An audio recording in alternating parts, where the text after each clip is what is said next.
Yeah. There's nothing hard about that homework. There's nothing hard about that homework. Yeah, yeah. No, I think it's not so hard. Exactly. So I'm all over the place. I can do it all. We need a hard copy to submit to him. Yep. That's what he wants.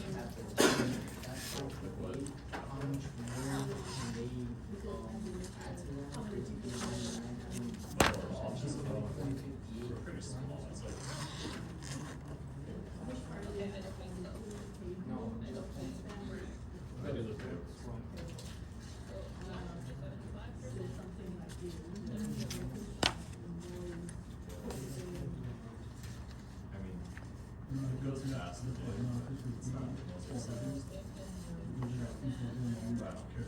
I get paid. So that means 10%.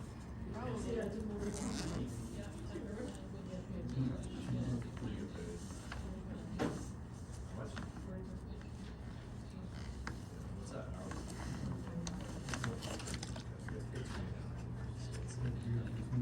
No, sorry, that's right. That's different. That's the ratio. New ratio. That's the original. Did you So sort it? 10% everything is.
Okay. Like just send you the email? Yes.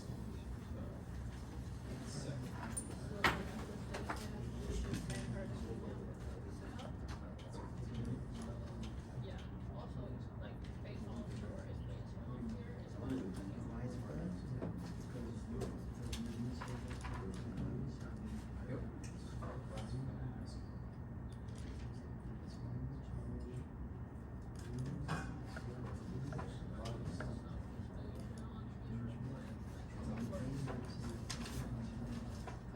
So you're talking about this one?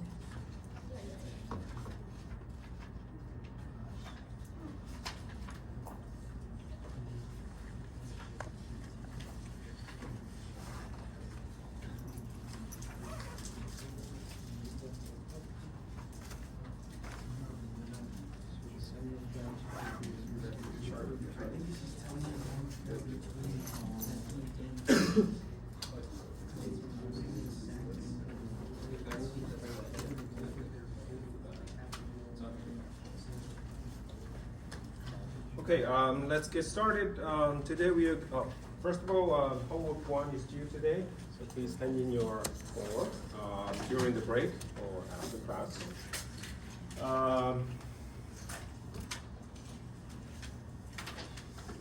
So we are going to talk about the financial instruments, which is chapter 5. It's mainly about some basics about trading and some standard derivatives. Derivatives are very important for financial institutions to manage their risk. So before we talk about those, we need to introduce some base standard derivatives. Let's start talking about trade. Financial institutions, they trade in order to basically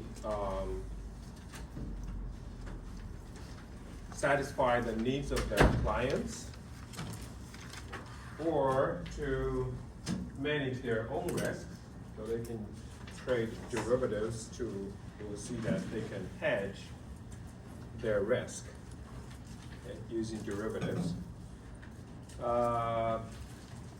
We will be explaining about hedging later, not today, but we'll talk a little bit about hedging. And they would also exploit arbitrage opportunities in the financial market. What is arbitrage opportunity? Like if we find that an apple is sold at $1 in Stanford and $2 in Hartford, there's basically an arbitrage of $1. Okay, you just buy it in Stanford and sell in Hartford. That's a kind of a simplified example of what's in the financial market, that's what's happening in the financial market. Sometimes you can have these two kinds of securities that's almost the same as each other, but they trade at different prices. That's very rare, because if that happens, then this financial institution is going to take the advantage of it and start to trade it, and that opportunity is going to will be gone. So, that's what we call arbitrage.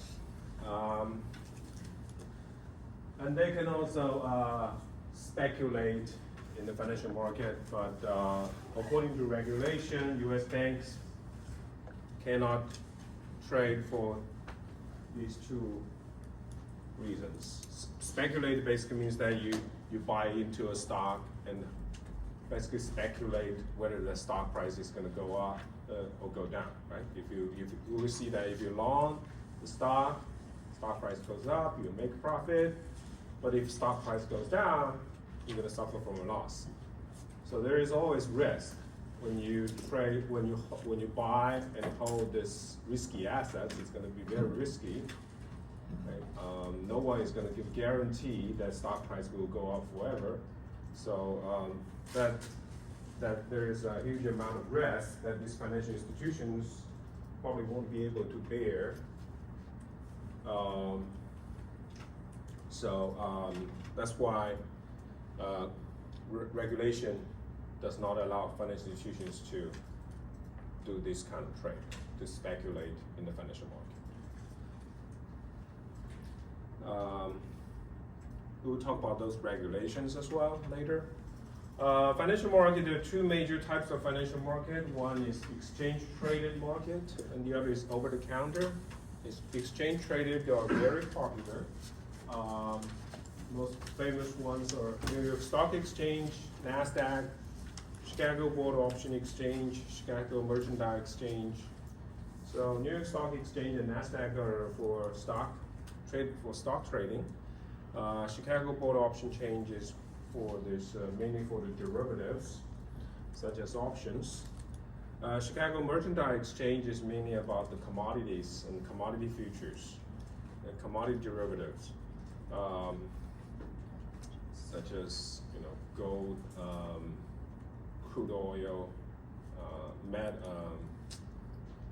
steel, those kind of things. Exchange traded market are centralized, so there is for New York Stock Exchange, there is basically a building. Okay? So basically all the trades is gonna happen in the building. So it's centralized. They are more regulated. So regulation is high. So you have a lot of disclosure requirements for this exchange, and contracts are standardized. We'll explain this, but for stocks, when we talk about contract standardized, we mainly talk about this derivatives, not stocks or bonds. Okay? So some derivatives are not standardized, which can be customizable, basically. But those derivatives which are traded on the exchange market has to be standardized. Like crude oil, you only have a few contracts that you will be able to trade. Okay. Because these contracts are standardized and they're highly regulated, so the counterparty risk is almost zero. So what is counterparty risk? We will see that in this futures market. Basically, there's a long side and there's a short side. The profit for the long side is basically the loss of the short side. So the long side, if the long side has profit, short side has to pay it. And it could happen that the short side is going to walk away without paying for their losses. So that's called counterparty risk. It's kind of like default in a bond, but this is like default in a derivative. So I will explain more later when we talk about futures forwards. Over the counter, and we will explain how they regulate this market to eliminate counterparty risk. Over the counter is a different market.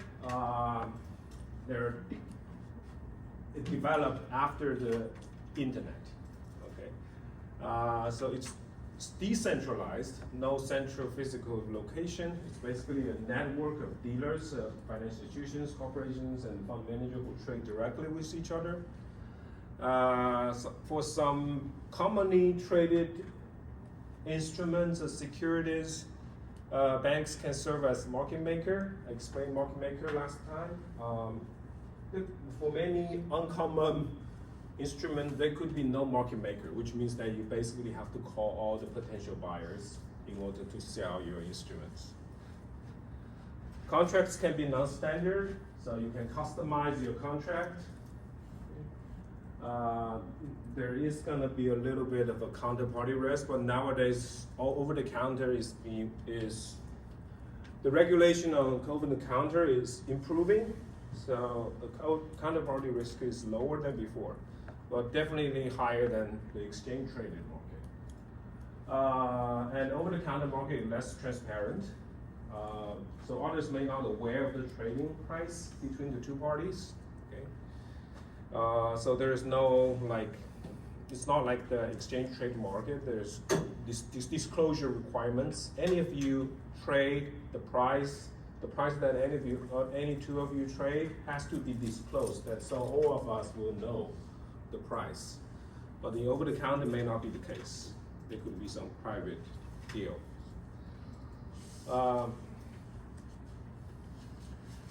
We're gonna start with spot trade, and then we'll talk about futures, forwards, with short. Okay, spot is pretty simple. You basically pay when you get the asset. Okay, the purchase of asset for cash or sale of asset that own for cash. So which leads to almost immediate delivery of the asset. So if you, for example, if you ever trade stocks, right? So you pay certain the stock price, you will get one share almost immediately. Well, it takes a few days to settle the trade, but you pretty much get the shares immediately. So that's called spot trade. So purchase of 100 IBM shares. This happens in the exchange traded market. You can sell 1 million of British pound for US dollar. This is over the counter.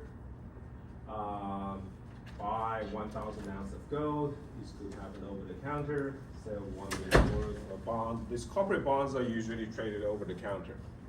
Stocks are traded on the exchange. You can see that this foreign exchange are traded over the counter.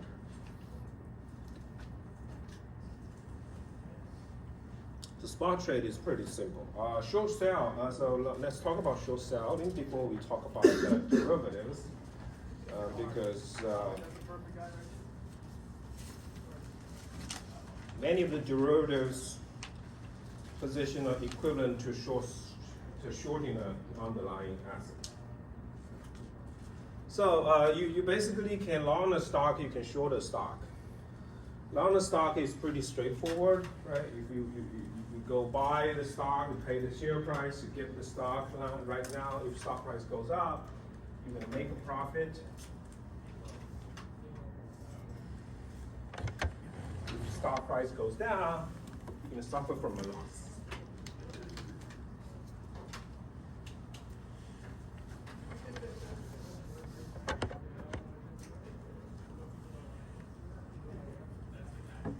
So this is T. Stock price. So if you long, you buy it certain today, and you sell, for example, a month later. So you can long a position. You basically buy today, buy the shares today, and sell those shares later. So if stock price goes up, you're gonna make a profit. Now, what if you want, so for example, you speculate that the stock price is gonna go up. You think that stock price is gonna go up. So you can buy today and sell tomorrow. So sell in the future. And if stock price goes up, you make a profit. Now, what if you believe that stock price is gonna go down? Right, you're gonna short, but how do you short? Believe that stock price is going to go down, so you take a short position. But how do you short selling? Right, you're going to have to. You have to sell today because if you believe stock price is going to go down, you're going to have to sell today and buy back tomorrow. Then you're gonna make a profit because now you sell at the higher price and buy at the lower price. That's always how you're gonna make a profit, right? You always have to sell at the higher price and buy at the lower price. But how can you sell something that you don't own? So you have to borrow. So there is an additional step. You're gonna have to borrow the shares.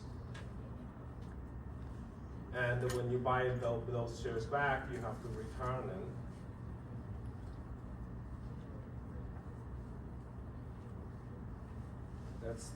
That's how you should sell a stock.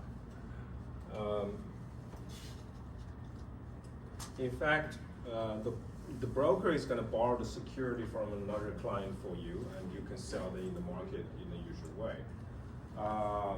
But at some point, you're gonna have to buy them back to return to the owner of the security. So the seller is gonna take a profit if the stock price goes down, and it's gonna suffer from a loss if the stock price goes up.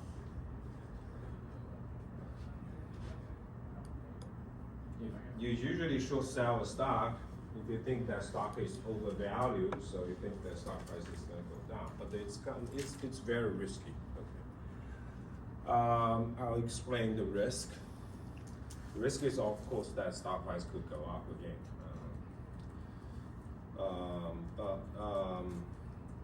Now there is an issue here if you take a short position in the stock, which is the dividend.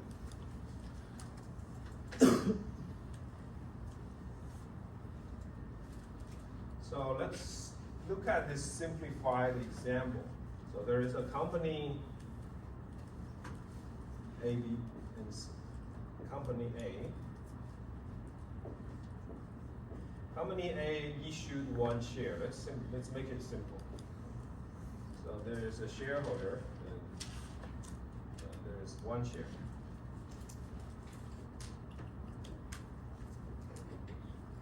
Shareholder.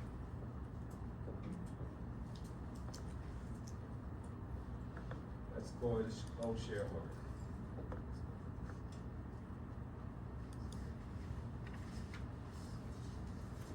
Now,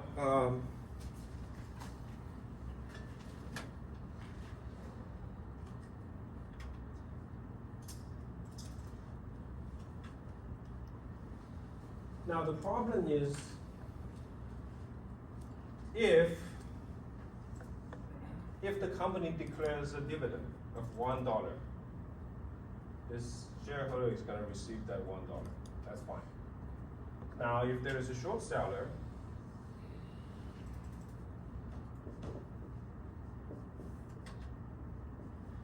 short seller, what short seller does is that the short seller has to borrow. The short seller wants to short company A, stock A. Okay? So the short seller is going to borrow this one share from the original shareholder and sell this one share to the new shareholder.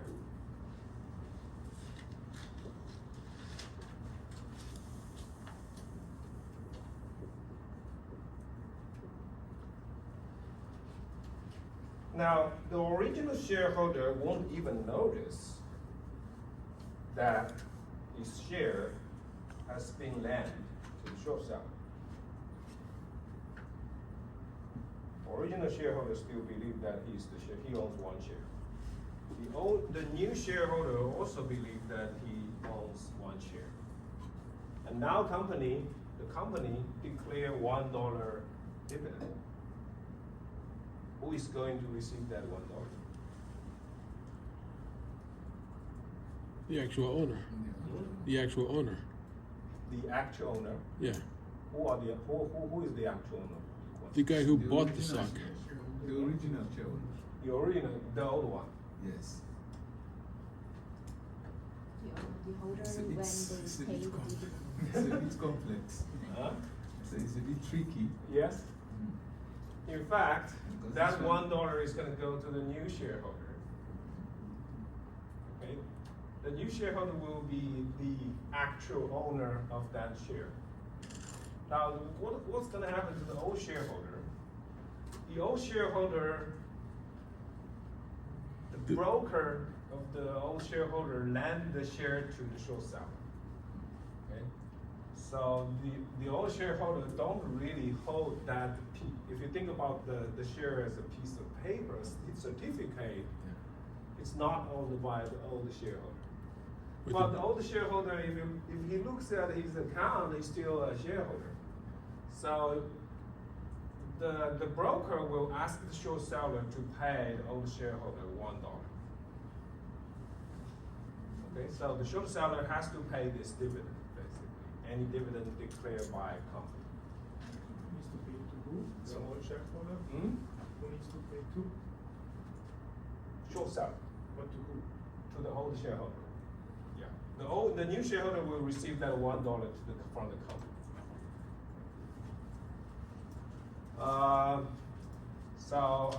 That's that's what's gonna happen here. Now this goes to this is not you may think that why, right?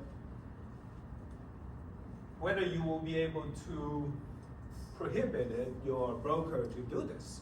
There is a one way that your broker cannot lend your shares is that you have to open a cash. There's these two accounts that I'll explain a little bit later. There are two types of brokerage account. One is called cash account, and the other is called margin account. So if you only have a cash account, your broker cannot lend your shares to the short seller. But if you have a margin account, you basically allow, you're gonna sign some documents allowing your broker to lend your shares. So you kind of give up that real ownership of the company's shares. But of course, there is some benefit of the broker is going to give you some benefit for the margin account, which is that you can take leverage. I'm going to explain a little bit more later. But at this stage, right? So the company is the new shareholder receive $1, but both shareholders receive $1 as well, which is from the short seller. So short seller has to pay dividend in between during the period that they borrow the shares. So this is a step. Professor, like if after like the short sellers after they do the job, like they are buying back the share. After that, if there's a dividend, what would like the dividends the company would pay actually?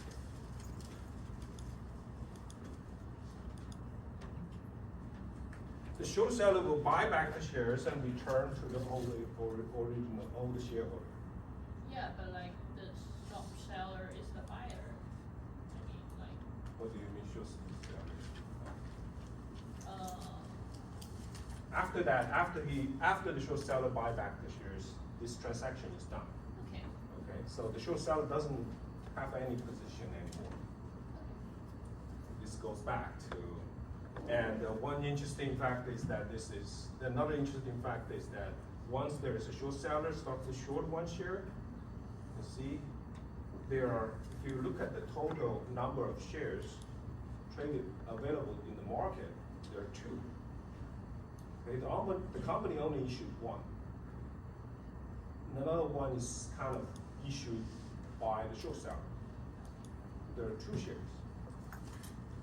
So this is when actually brokerage companies lending or so lending the share to the short seller, right? Yes, yes. And the short seller create extra shares. If you think about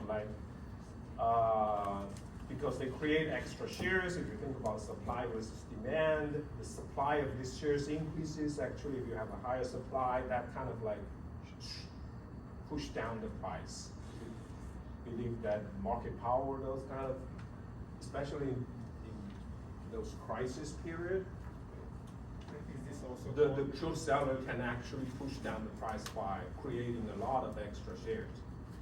Because when you're creating more shares, there's more supply of shares, that's gonna lower the price. Is this also called a naked short or? Yes, yes. Okay, that's a naked short. Yes, yes. Naked short is mainly about yes. So practically when the short seller doesn't own the stock. Right.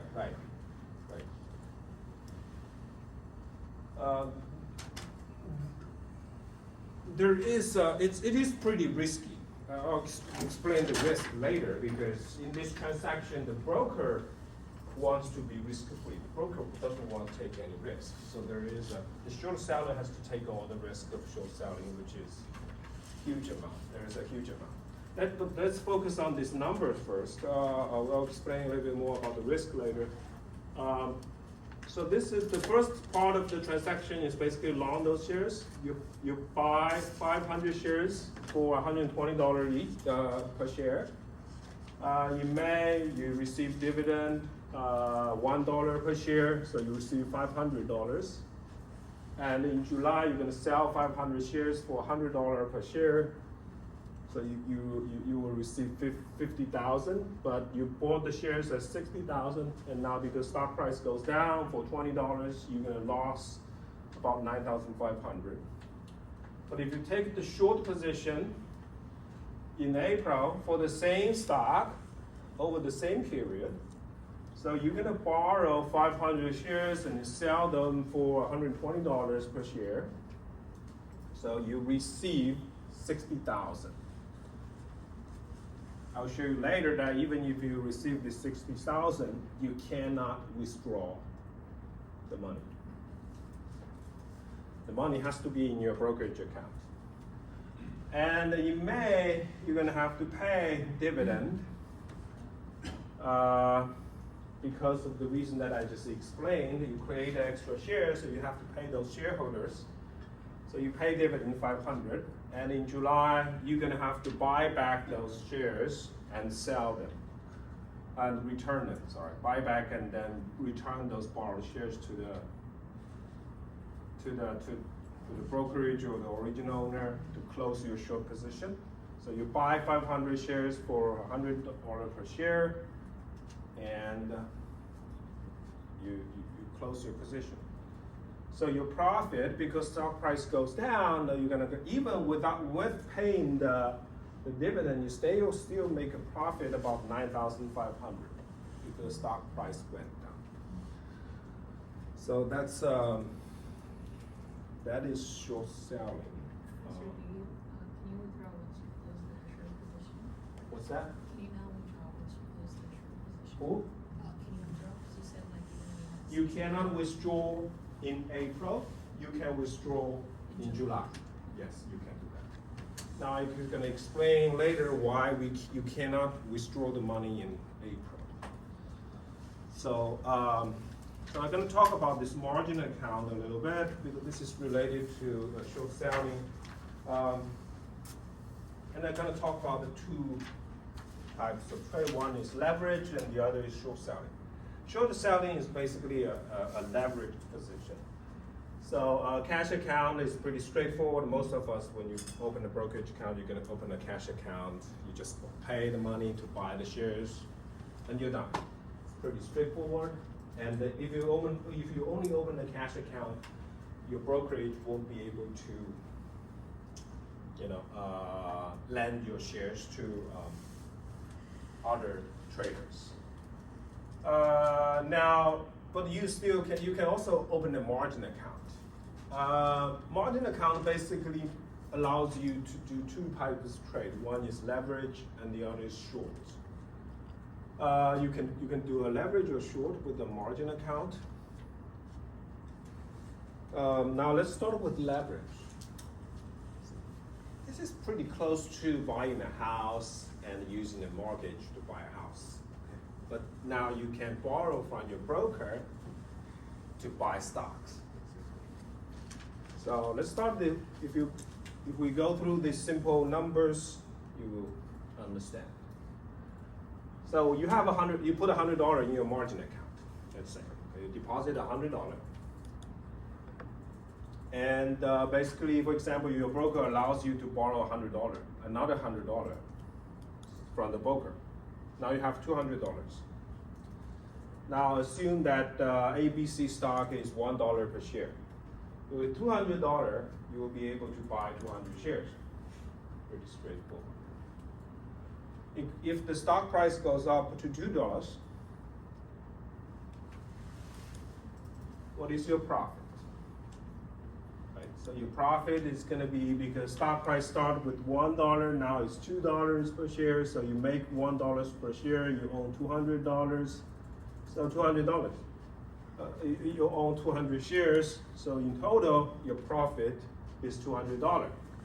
You have to, when you buy this, when you borrow this $100, you have to pay, if you hold it for a certain amount of time, you have to pay the interest on that $100.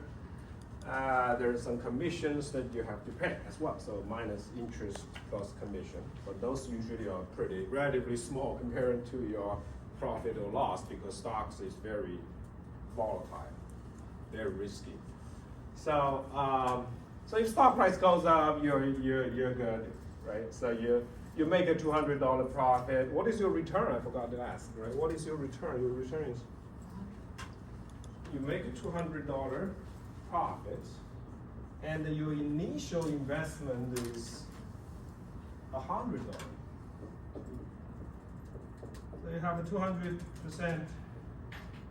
You have a 200% return.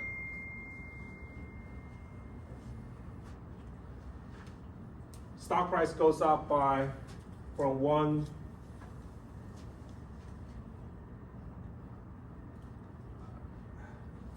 to 2, so your stock price only goes up by 100%, but you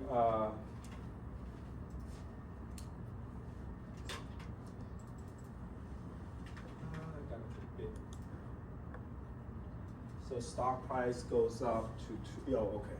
Yes. So let's do this. This is more clear. So afterwards, after stock price goes up to $2, you own 200 shares. And you borrowed $100, so you have to return that $100.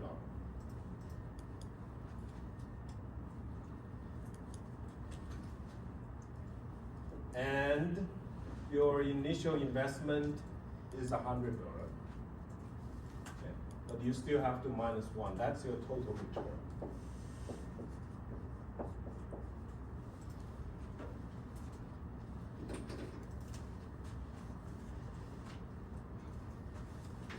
That's your return.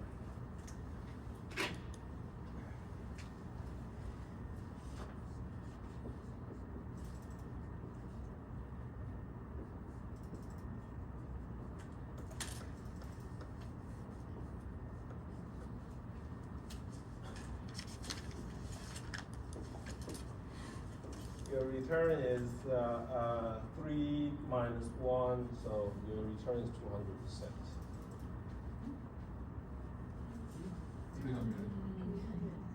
No, you have to minus 1.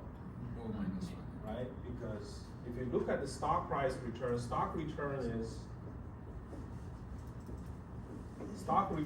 from $2, from $1 to $2, so minus 1, which is basically $2 minus 1 divided by 1.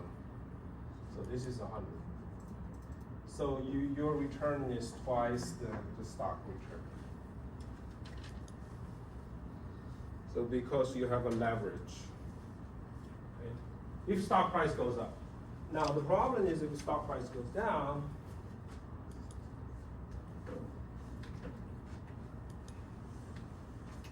for example, if stock price goes down to 50 cents per share, you bought the stock at $1 per share, so now your loss is 50 cents, $0.5. You have 200 shares, so you lose $100. You start with $100, you borrow $100, you basically have $200 to invest. Now you lose $100. So if stock price keeps going down, your loss will be higher than your initial investment. So all your money will be gone because the broker doesn't want to take any risk in your position. Because if stock price, after this, if stock price goes down, the broker could face a default. You could say that I don't have enough money to pay the $100 that I borrowed. Okay. So the broker will potentially suffer from these losses. So what they will do is that they will ask you to put more money in your account, or they will sell all your stocks and to repay your debt for that $100. So this is called a marginal call. Well, if you put more money in your account, the broker will wait and see. If the stock price goes down, you may receive another marginal call. Otherwise, if you don't pay, then they will basically sell all your stocks, so you're gonna lose 100%. You're gonna lose all your money. Okay, that's the problem of, that's the risk of leverage. Even though the stock price only goes down by 50%, you could suffer from 100% loss. Usually, X is greater than 50%. 50% is really the lower bound that you can imagine, because the broker will call you far earlier than that. Okay? If you have a good relationship, if you're a very large hedge fund with a very good relationship with your broker, the broker may wait until you reach this bound. But for small investors, they will call you far more earlier than when stock reached this 50 cents. Okay, so this is the risk of taking the leverage. So if stock price goes down, so leverage magnifies the return. So if stock price goes up, you're gonna make more, but if stock price goes up, you make more profit. If stock price goes down, you're gonna suffer from more losses. And there is a potential risk that the broker may sell all your stocks, and you're gonna suffer from 100% loss. Now let's take a look at the short position. Short position is very close to that leverage position. So you can think this way, that you basically use the stock you purchase as the collateral.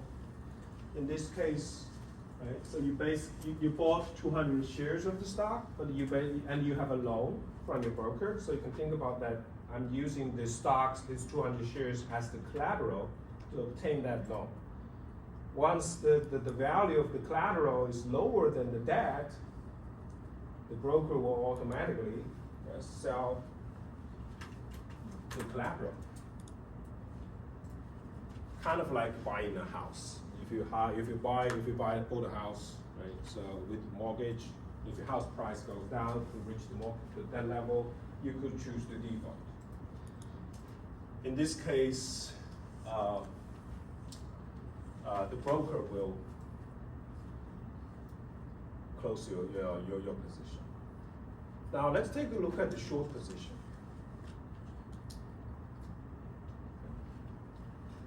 You short 100 shares of stock with $1 per share. You will get $100 in cash, because you sold these shares of $1. You get $100.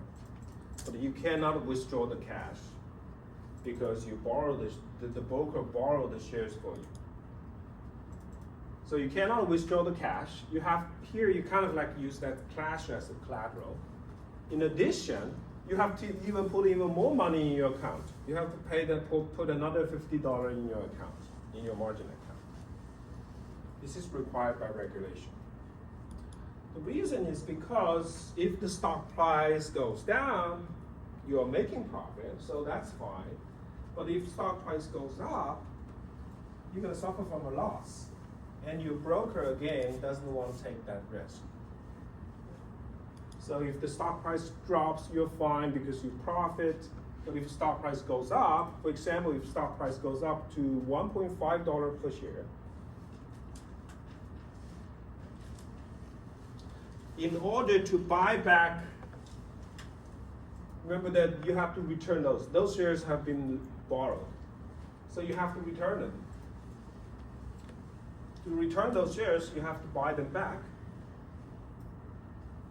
You borrowed 100 shares, if share price goes to 1.5, so you need $150 to buy back those shares. But the amount of money in your account is $100 plus that $50 that you put in your account, $150. So that's barely enough just to buy back those shares and return those shares. So again, your broker will start to worry about the potential risk here. They will call you they will call you basically to put more money in your account. Otherwise, if you don't answer the call, they will use that $150 in your account. So remember that there is a $100 and $150 cash in your account. They will use your $150 cash to buy back the shares and to return those shares to the original shareholder. So if you take a short position, you could face these margin calls as well. And X is less than 1.5. Usually you will receive that call before the stock price rises up to 1.5. Okay, broker, if you don't have a very, very good relationship with the broker.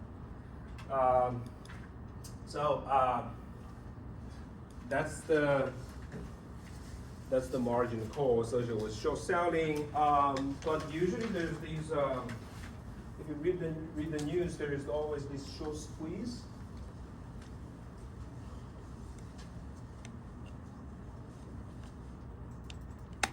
This happens all the time. Is that if stock price goes up very quickly, as you can imagine, there is always this short seller who take this short position. But if stock price goes up very quickly, okay, all these short sellers going to start to, right? If your stock price goes up, there's a higher chance that the short seller will receive these margin calls. And if stock price goes up very quickly, the short seller will keep receiving this margin calls. Some of them probably don't have enough money to pay the new margin, and their position will be closed, which means that the broker will start to automatically buy back those shares to return to the shareholder.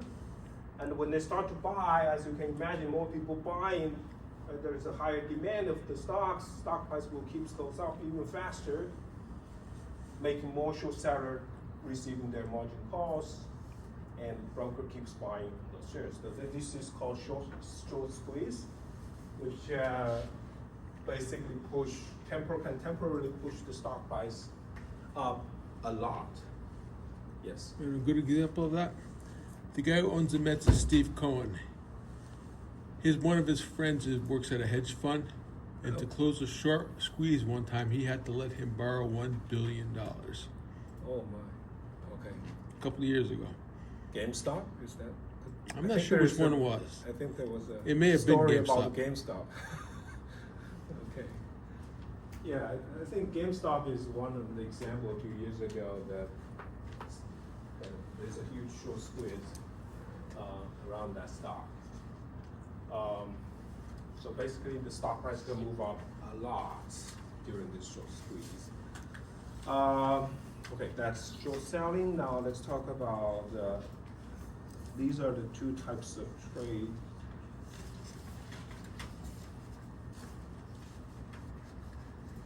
By the way, typically, if client gets a margin call, typically how much time? That I don't really know.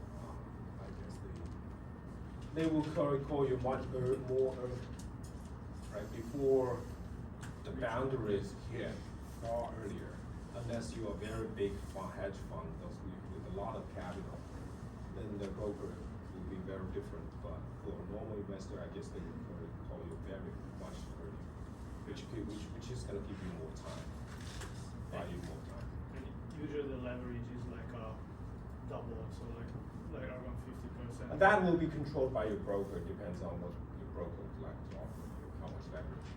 But if it's a regular stocks, it's like you can double it, right? Yeah, it depends. Also depends on the stocks. Yeah. Like big stocks have a relatively lower volatility, which means that you would potentially have slightly higher leverage. And if you have very volatile stock, I don't think they would allow you to take too much leverage.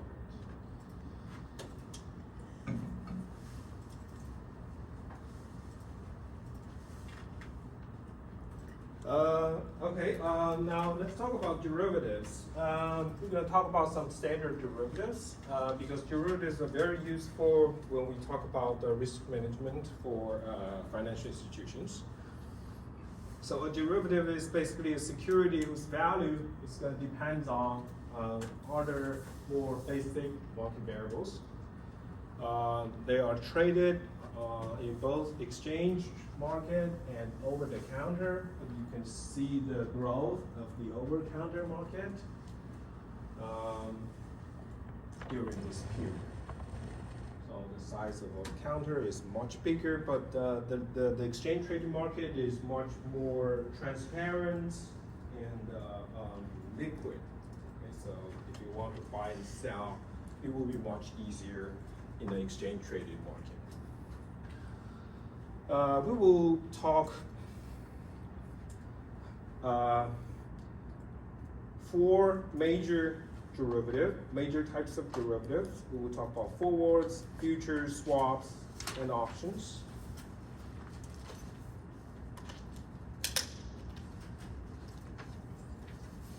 And we will talk about a little bit about exotics too. Let's start with the forward contract. The forward contract is different from the spot trade. Spot trade, you pay the share price today, you get the share almost immediately. In forward, it's a long-term agreement. It's a contract, which is a long-term agreement. You agree with your counterparty, so basically you agree with another trader, to buy or sell an asset at a certain price at a certain future time.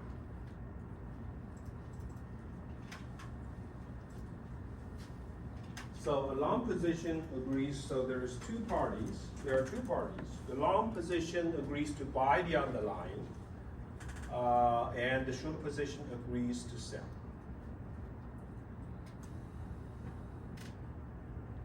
So you can think about, I guess if you use a supermarket as an example, a simplified example. Okay? If you buy an apple, let's say that apple price today is $1. You pay that $1, you get an apple. So the spot trade.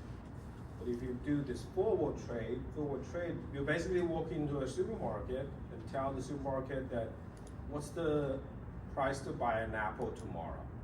Well, it's a little bit weird, but I'm just trying to give you an example. For example, the supermarket tells you that apple price tomorrow is $1.1.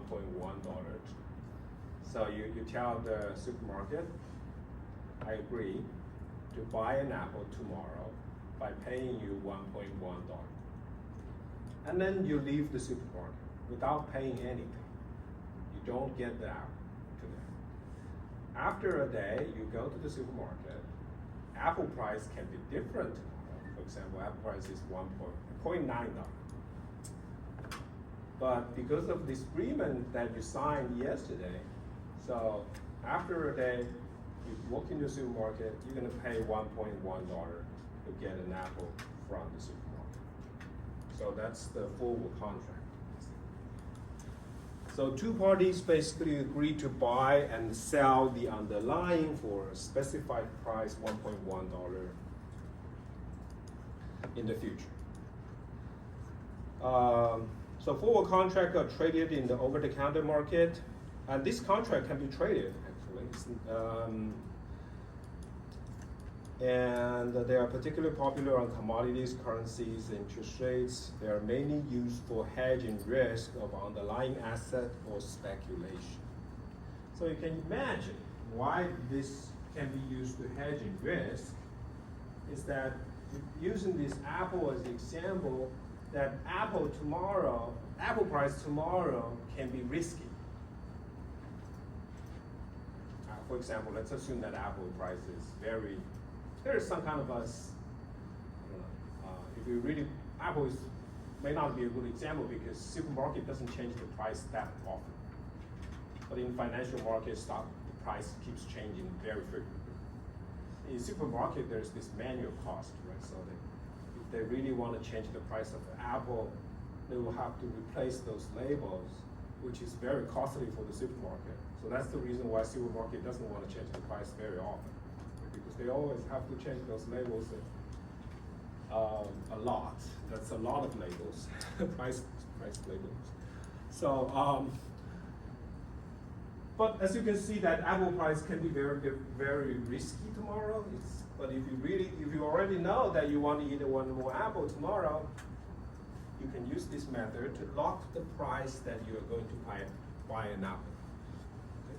That's why we call that you basically hedge the risk.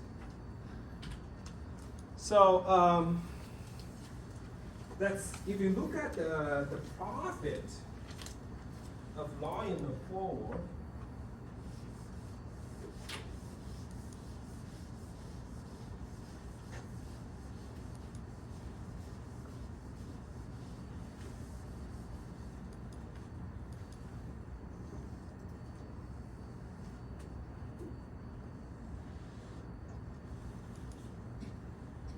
this is the forward price, K is the forward price.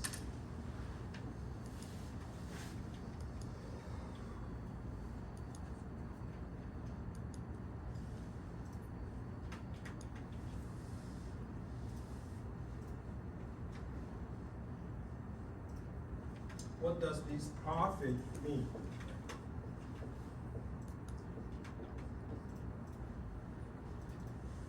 For example, I don't think that the apple is a good example, but that's since we have already used it, so let's just use it. Let's assume that apple price changes like stock price. So let's say that I have a forward price of an apple of $1.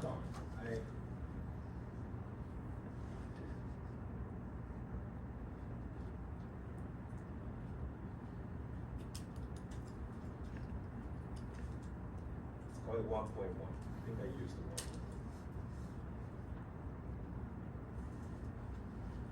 1. If the forward price, this is the forward price. This is what we call forward price. You agree to buy an apple forward price for $1.1.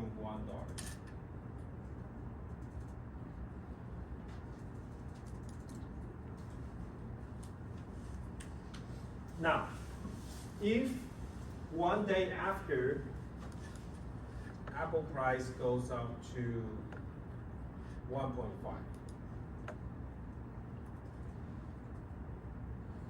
that's what we call the spot price.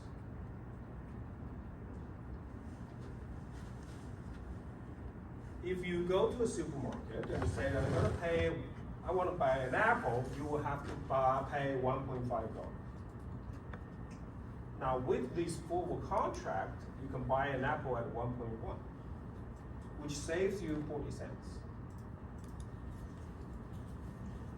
Right? Because you can buy an apple at 1.1 tomorrow, which is priced at 1.5.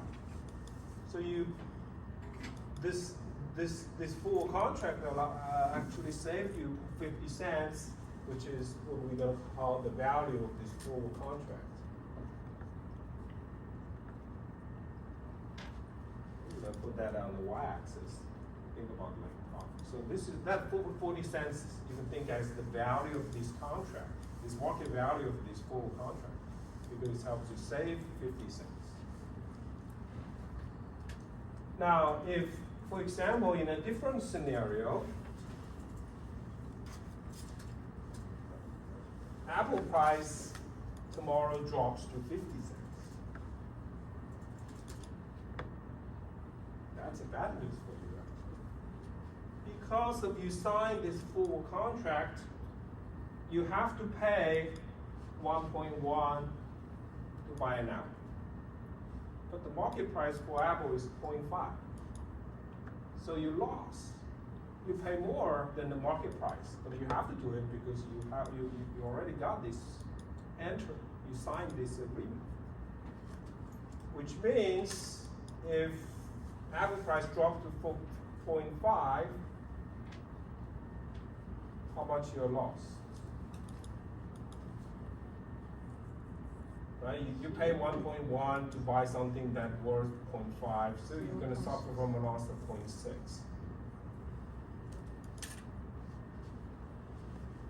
So the value of this forward contract is negative 0.6. In fact, you can imagine these are just two representative scenarios. If you do all the scenario, all the potential stock price, you will obtain this line. It's a 45-degree line.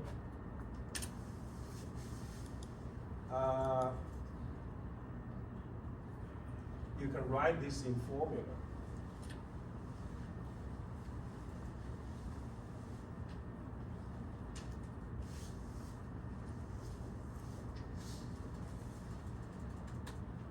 F denotes the forward price. S big T denotes the spot price for Apple at big T in some future.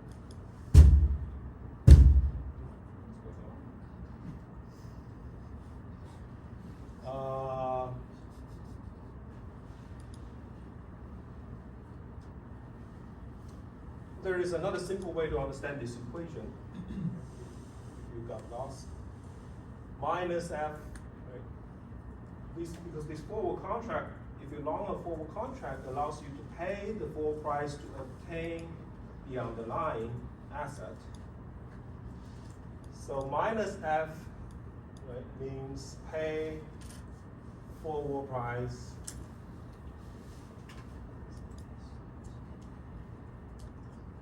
and S big T means the market value of the asset that you would get.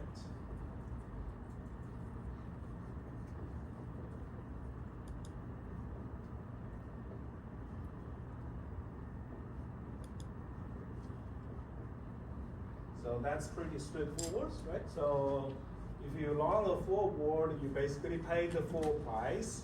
You will obtain the underlying asset, which was S big T. So that's how you get this equation.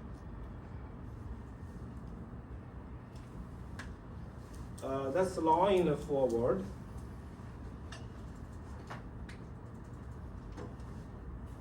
If you short a forward, you can take a short position as well. This is a derivative. Okay? You can take either side of the trade.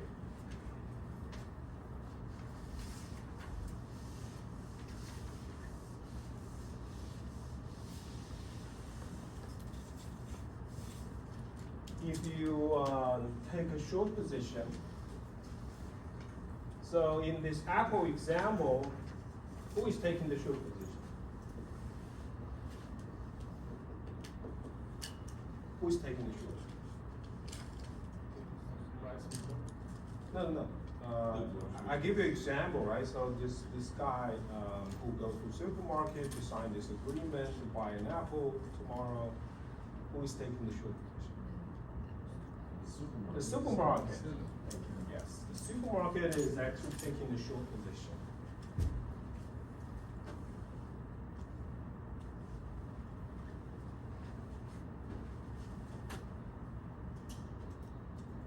So K is the full price, which is 1.1.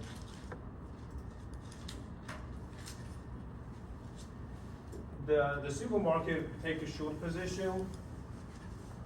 This is a long position. This is a short position. Supermarket agrees to sell an apple at $1.1.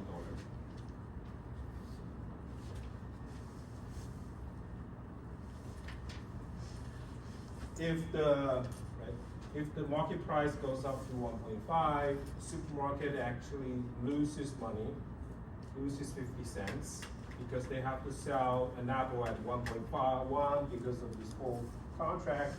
Otherwise, they will be able to sell at 1.5. So they lost 0.4. And if apple price went down to 0.5, the supermarket is making profit because they can sell at 1.1 rather than 0.5, which is the market price. So they make a profit of 0.6. So you can imagine that if you connect all the dots, the data points, you will get this downward sloping payoff function. So you can write this equate. This is the profit function of the short side. You can write it as f minus SBT. What it means is basically, right, so you can imagine that you, if you take a short position, you will sell an underlying asset. That's why you have the minus sign here. You give this asset, market value of asset, you will get full price.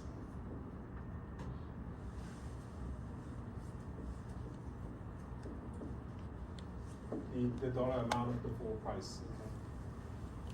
So you sell the underlying for the full price. So you can see that if you take a long position, if the underlying price, if the apple price goes up, you're gonna make a profit. If your apple price goes down, you're gonna suffer from a loss for the long side. If you take a short position, if the apple price goes up, you're gonna suffer from a loss. If the price goes down, you're gonna make a profit. And if you take the sum of the two payoffs, there's the long side, you have this profit. If you're in the short side, this is your profit. So if you take the sum of them, it's zero. So derivatives are over zero-sum games.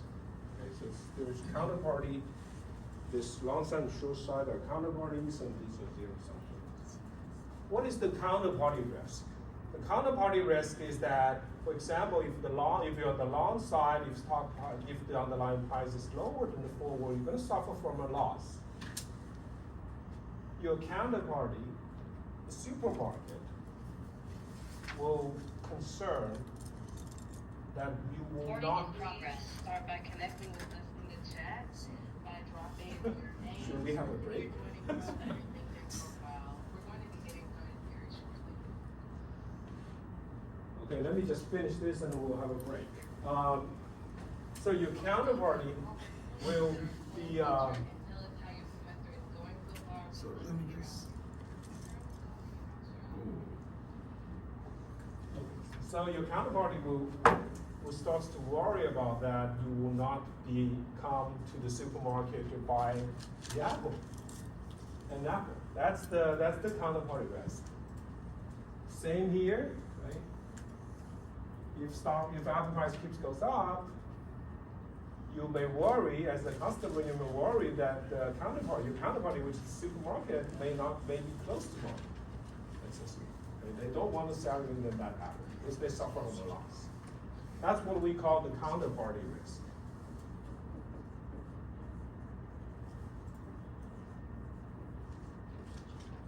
And in fact, in the financial market, it's not you and it's not a trade between you and the supermarket. The trade happens between you and a bank, and then another trade is between a bank and the supermarket. The bank is kind of like the intermediary here, the market maker for this contract. So the bank wants to make sure both of you won't walk away from your position if you suffer from losses. So they have some mechanics, as you can imagine, they're going to ask you to put some margin, like this leverage and short selling, which is imposed by your broker.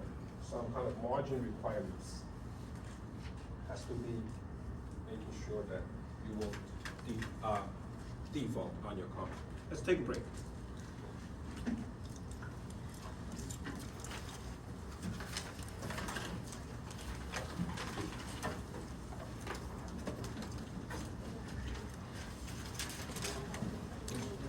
Thank you. Okay, please hand in your homework.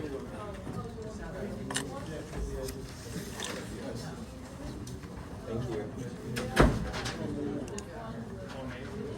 Like as you are saying, it's a result of the fluctuations of the fluctuates.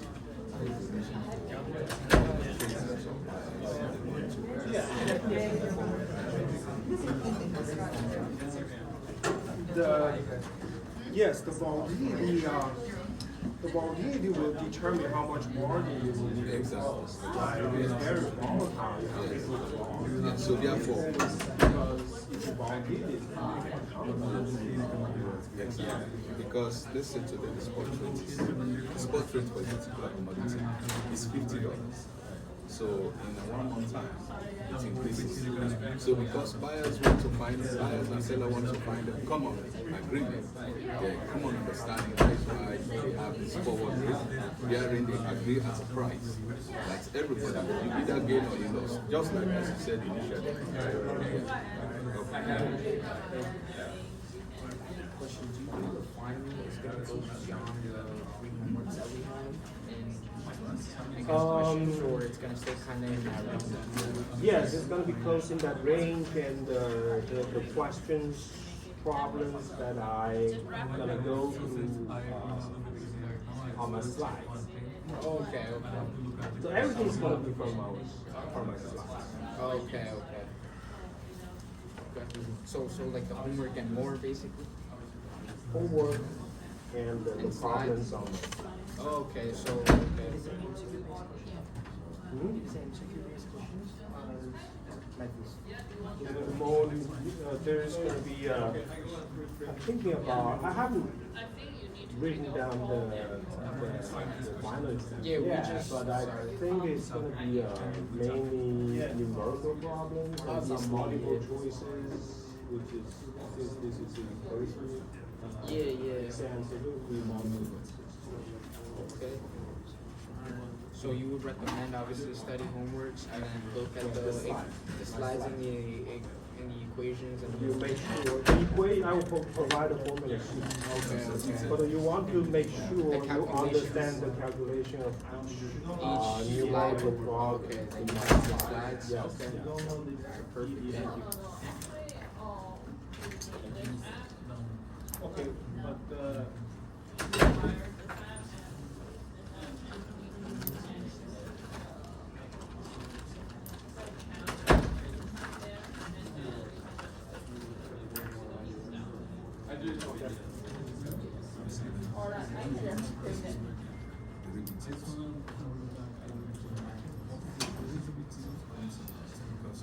so this is just to make sure. So this is I just changed in the memory concept then second branch of ABS is increased. And the FGB branch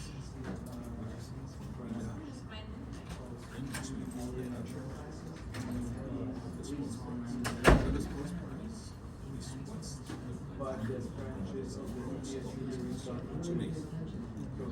So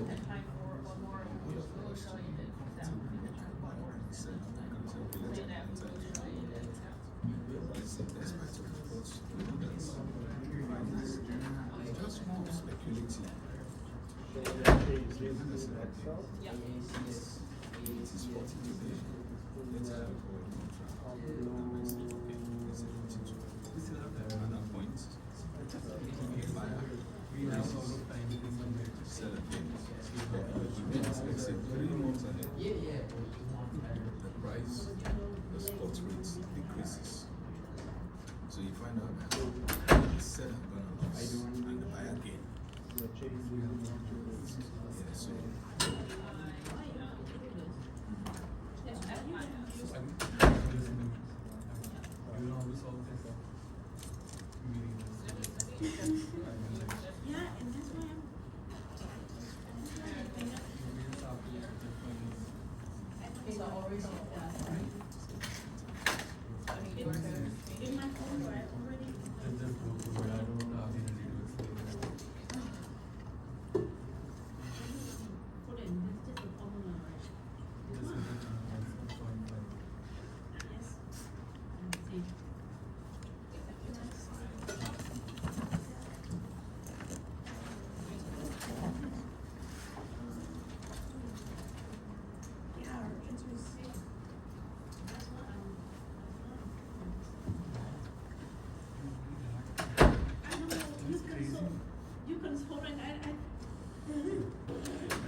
Yeah, your handwriting is really good.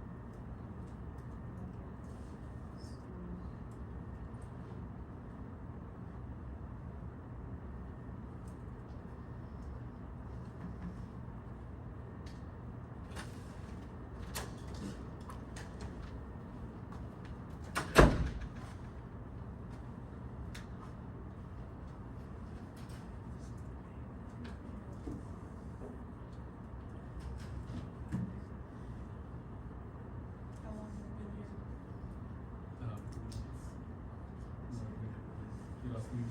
No, what? Today. Since like Your class? no, I just Sweet. I've been going much so bad. Directly to that. Yeah, absolutely. I want to learn more to study, but I literally can't. I mean, the drive, I can't tell myself to do the drive.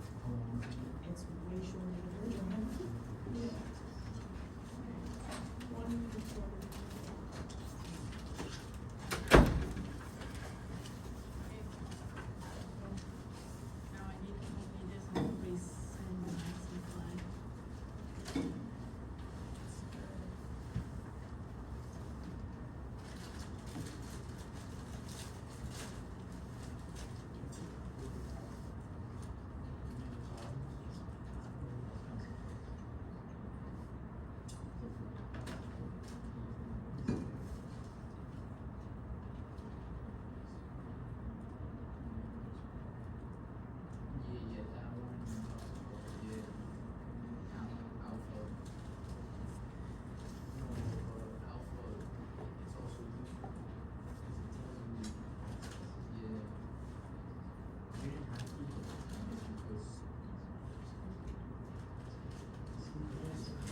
interest is because I'm yes. Okay. I mean, like, what do they put on the website? Like, what are you doing?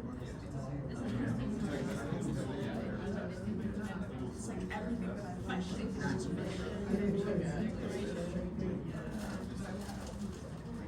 There's just many amazing people.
Now let's move on.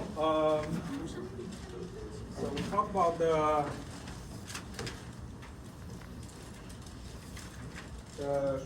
kind of the cash flows or the profit and loss of a full contract. Now let's talk about settlement. There are mainly two ways to settle a forward contract. You can do physical delivery or you can do cash settlement.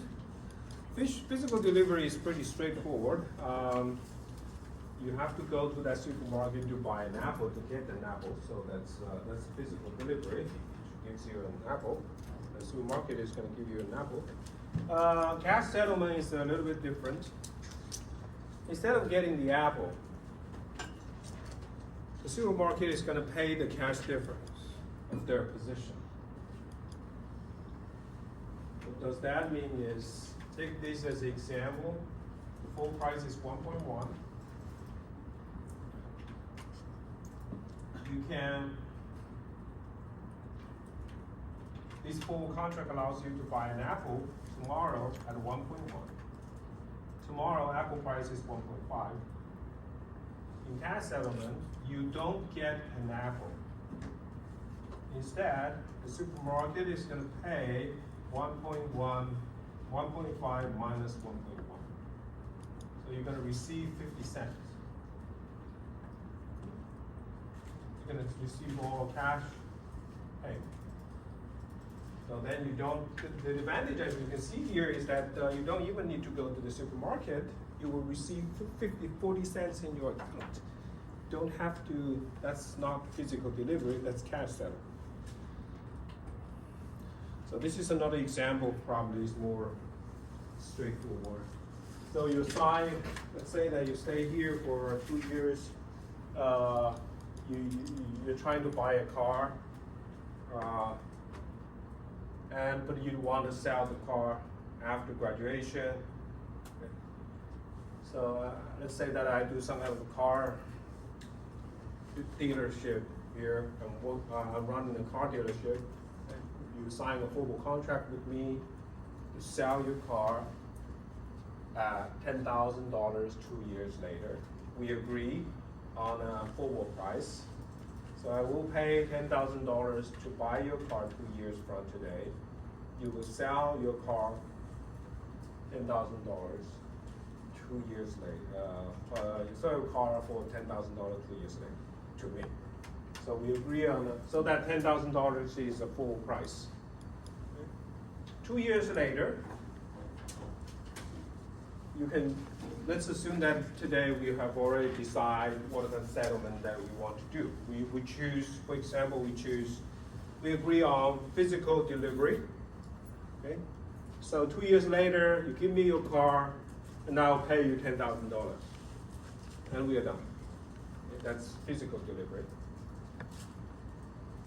Cash settlement, you don't give me your car.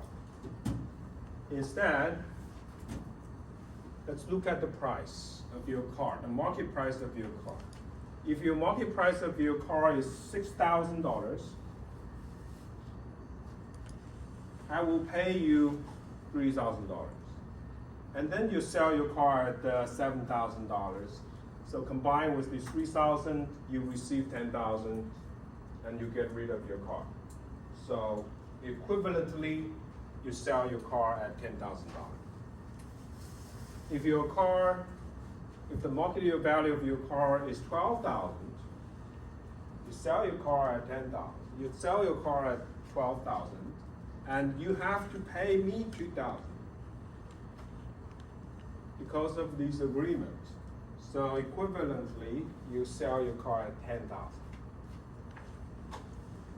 Now, if you think about leasing a car, if you ever lease a car, or if you ever look at the contract, leasing the car is very close to this kind of case. Okay? You buy the car, and it's like you buy a car today, and you kind of enter into a forward contract to sell a car at a certain price, and then the dealer is going to take, well, the company or whatever leasing company is going to take that the difference in price and then split into monthly payments. So you're going to make that monthly payment. So that's kind of like a forward contract behind leasing a car. Just a question, typically in chart there, is there any derivative which has a physical delivery? Yeah, a lot of them. Commodities, like oil.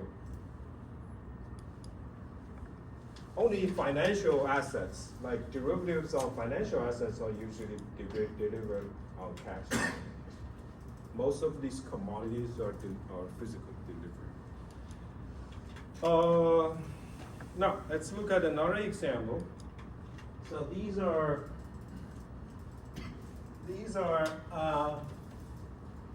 foreign exchange. These are forward contract on foreign exchange rates. So there is always a market maker here, which is a bank. So that's why you have two prices. Market maker gives you two prices. One price is that you're gonna buy at that price, and you're gonna sell at different price. So there's gonna be a small difference between this bid and offer price. That's the profit of market maker.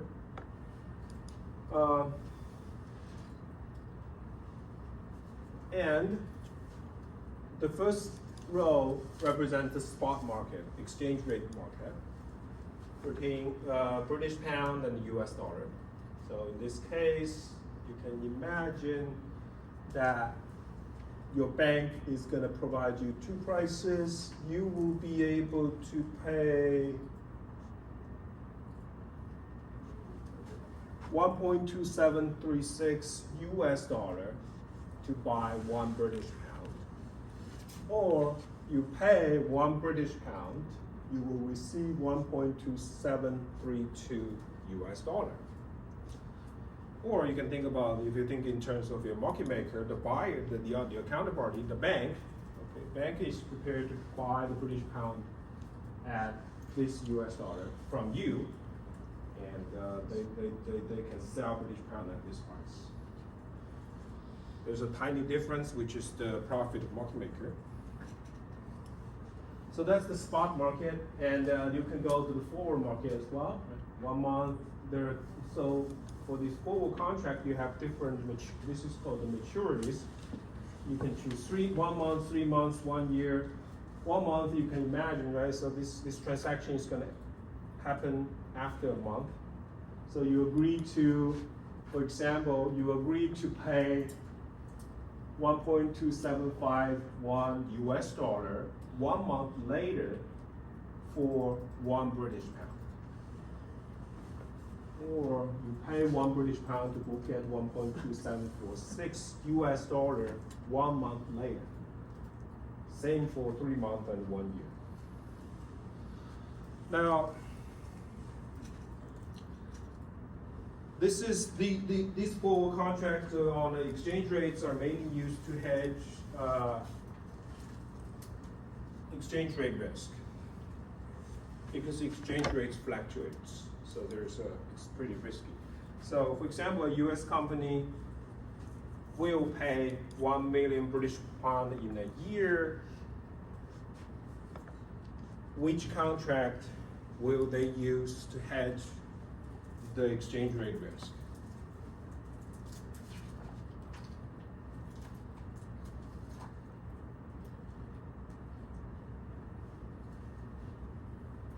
Assuming that they're going to have to use US dollar to buy British pound.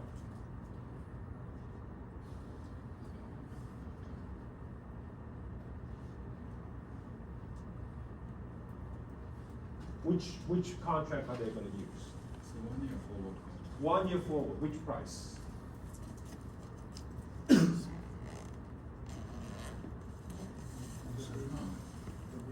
They will pay the full offer price.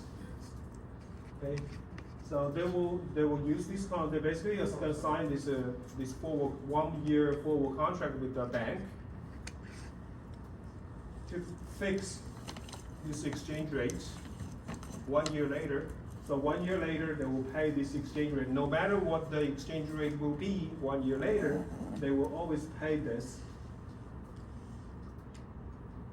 1.2889 million US dollar to buy 1 million British pound. So they hedge their exchange rate risk.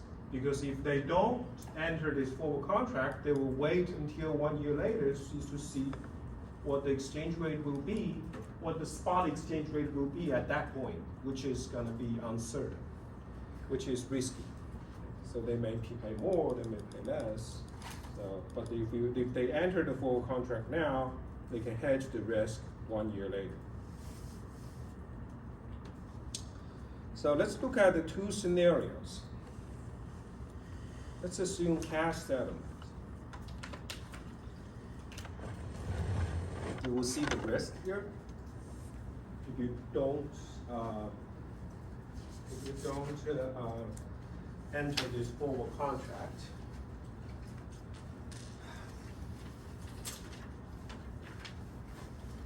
so 1 year later, let's assume there are let's look at two scenarios. The first scenario, exchange rate raises to 1.5. So you pay 1.5 US dollar for 1 British pound. So in order to get $1 million, 1 million British pound, the company has to pay 1.5 million US dollar without the forward contract for this 1 million British pound. Let's assume that this forward contract is cash settlement. So because it's cash settlement, so the forward price that you agree is 1.2889. You will receive the difference here, which is 0.1 million from the forward contract, which is basically your counterparty or the bank. Bank is going to pay you this. And if you take the difference, you can see that with the forward contract, you will be able to fix the exchange rates. buy, it's equivalent to a fixed exchange rate, which is $1.2889 million to buy the 1 billion British pound.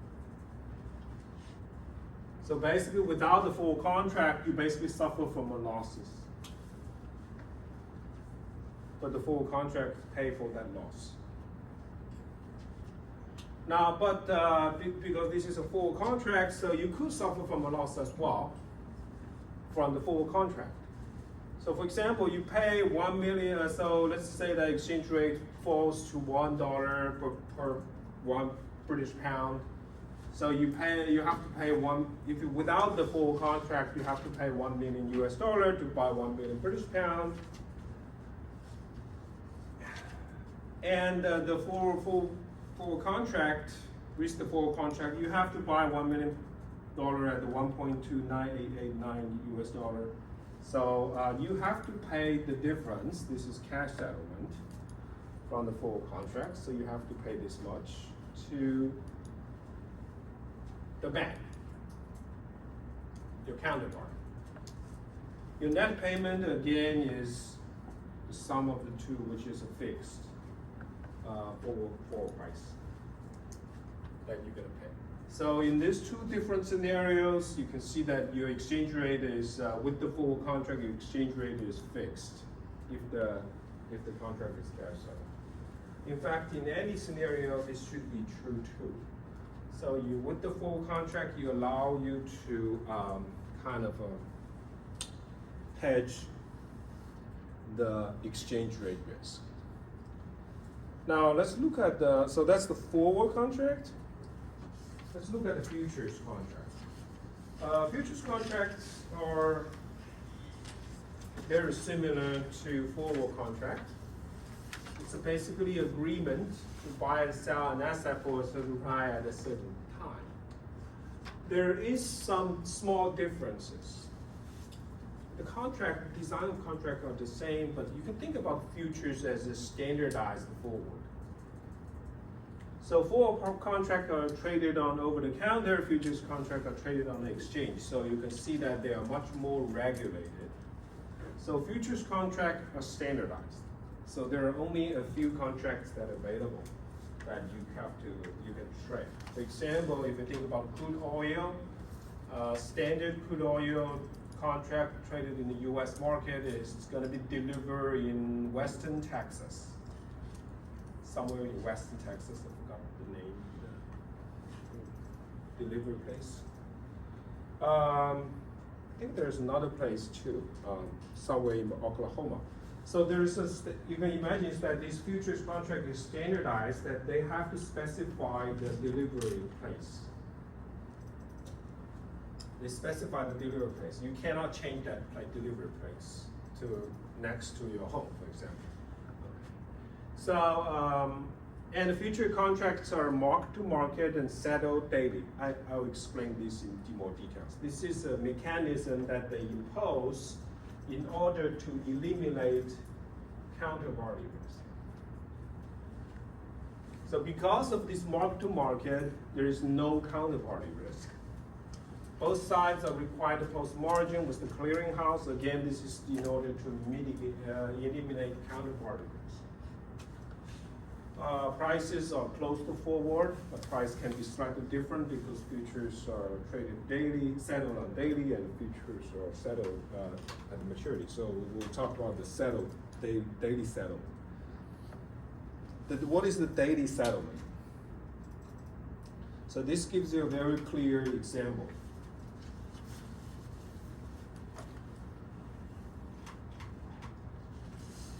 There is an oil company which enters a 6 months futures contract with the airline company. So which one is the buyer, which one is the seller? Oil company is the buyer, right? The long side of the full futures, and oil company is the seller who takes the short position with the long contract, and the airline company is the buyer who are going to take the long position. Okay? So you can imagine why they want to enter this futures contract, because both of them are better off by reducing their risk exposure to oil price. oil price is quite risky.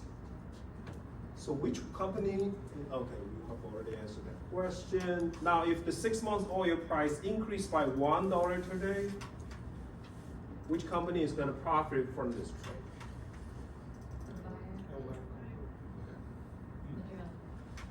The buyer. The buyer, right? The airline. Yes. Okay. You can imagine because spot price goes up, now you can buy at the low $1 less, so you benefit from this price movement. So, or if you think in terms of this picture,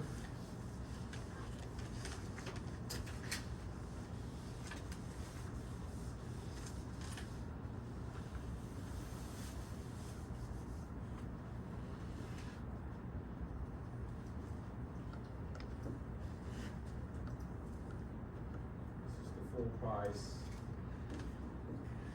The long side, which is the airline. If price goes up by $1, so the airline company, which is the long side, is gonna make a profit. So this is where daily settlement is gonna happen. Okay. In forward contract, nothing is gonna happen today.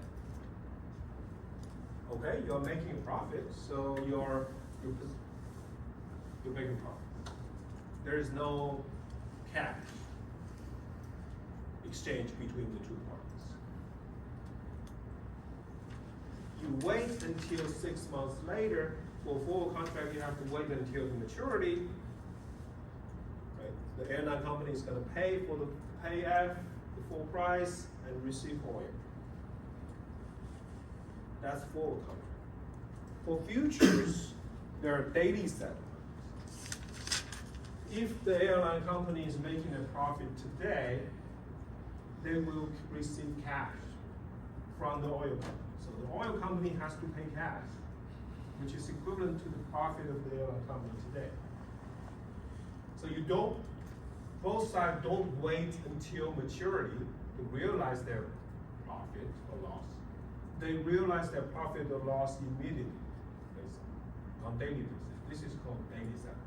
So as you can imagine, if you enter a futures contract, both sides has to put a certain amount of cash in your account.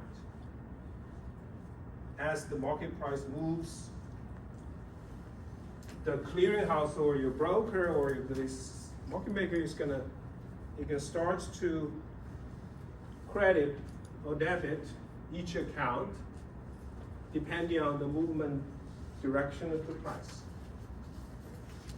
So the reason of doing this is this can help to reduce the counterparty risk. You don't wait until maturity when you found, whoa, I suffer from a huge loss, I cannot pay it. You pay this loss gradually over time. So that's how they kind of reduce the counterparty risk using this daily settlement, because they realize their profit and loss immediately, almost immediately. That's the futures contract.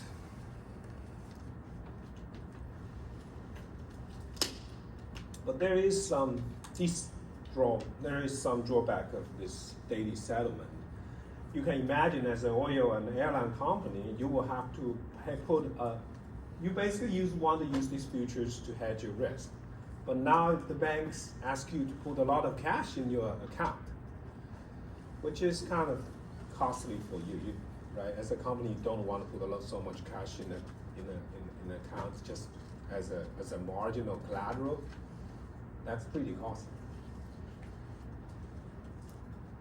But of course, the benefit is that it kills basically remove all the counterparty risk.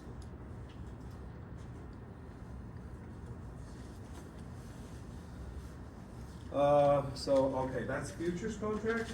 Now let's look at swaps. Swap is basically agreement to exchange cash flow at a specified future date according to a certain specified rule. So,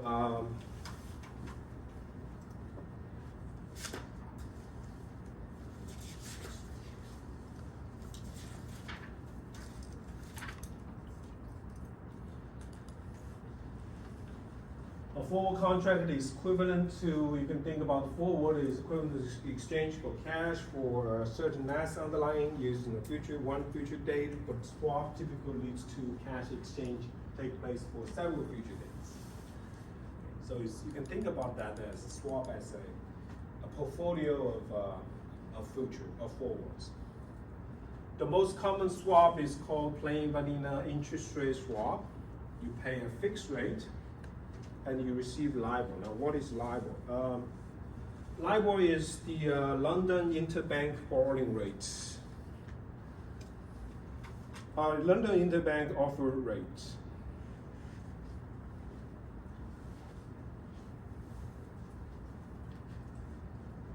It actually is a very controversial rate after 2008 financial crisis. It used to be a kind of like a standard benchmark rate. It's basically a rate in which AA rated bank, so you can think about very large banks, that is able to borrow from another bank without collateral. So LIBOR is a short-term rate without collateral.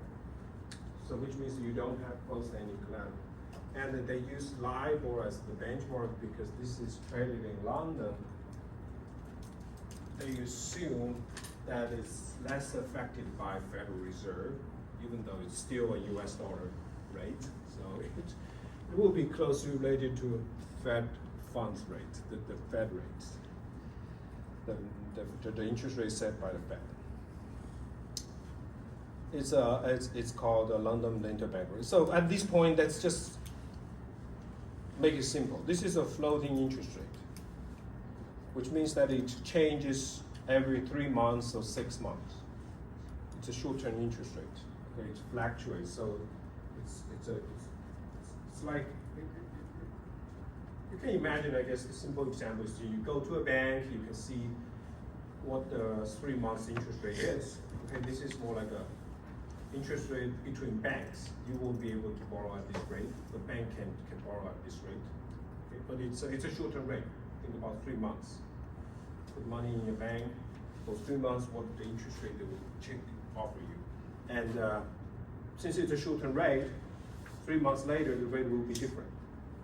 As Federal Reserve keeps changing the rate, these days lower the rate, so the rate will change. It's a floating rate. And you can see here a swap, basically you pay a fixed rate to exchange for floating rate cash flow. So this gives you an example of the cash flow. So assuming that this swap contract starts in March 3rd, 2019. And matures on March 3rd, 2022.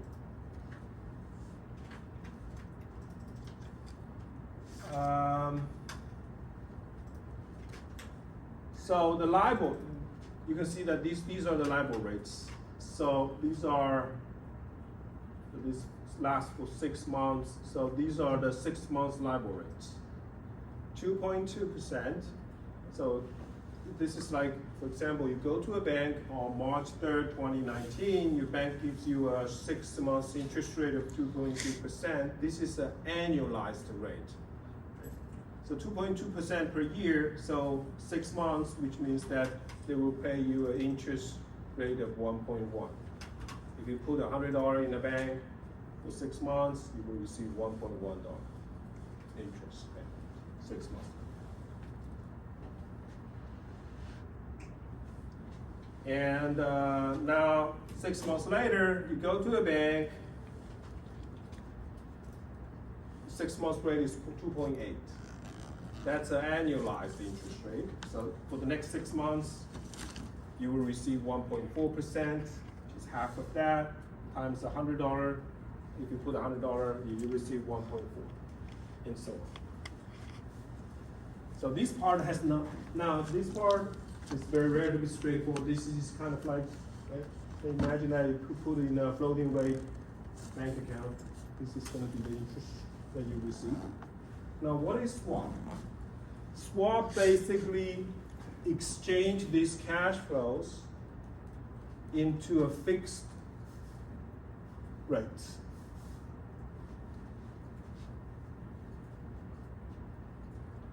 So basically you're gonna tell a bank, I don't want these cash flows. I'll give back this cash flow to you, but you will give me a fixed rate for the next 3 years.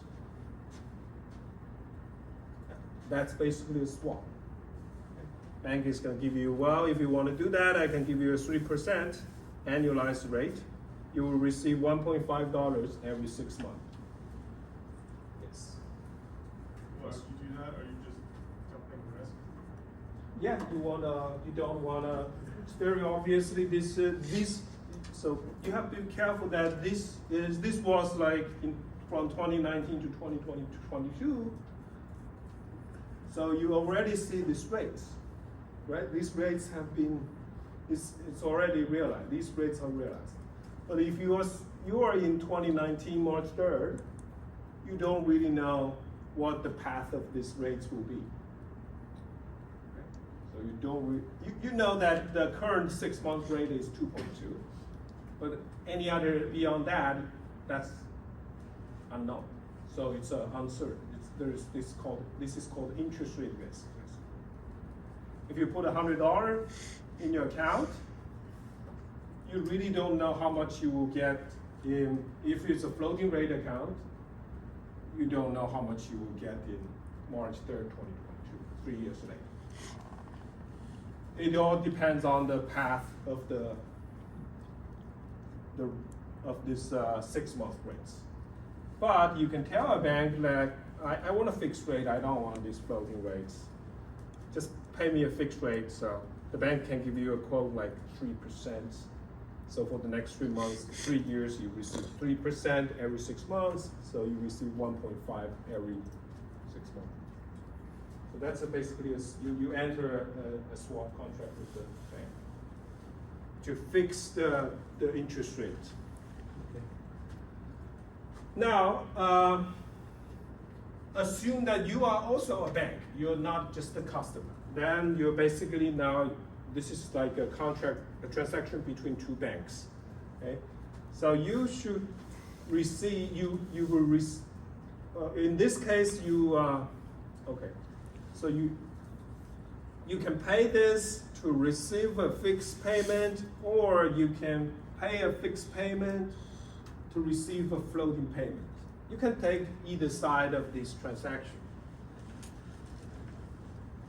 But you can see now you can see there is really doesn't make much sense that you pay $1.5 and receive 1.1 from your counterparty.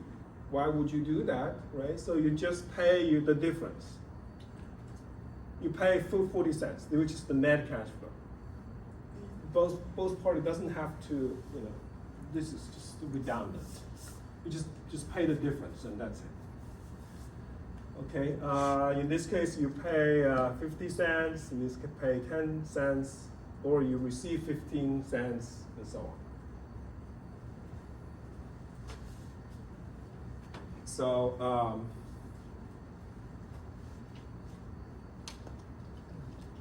this is a swap, basically.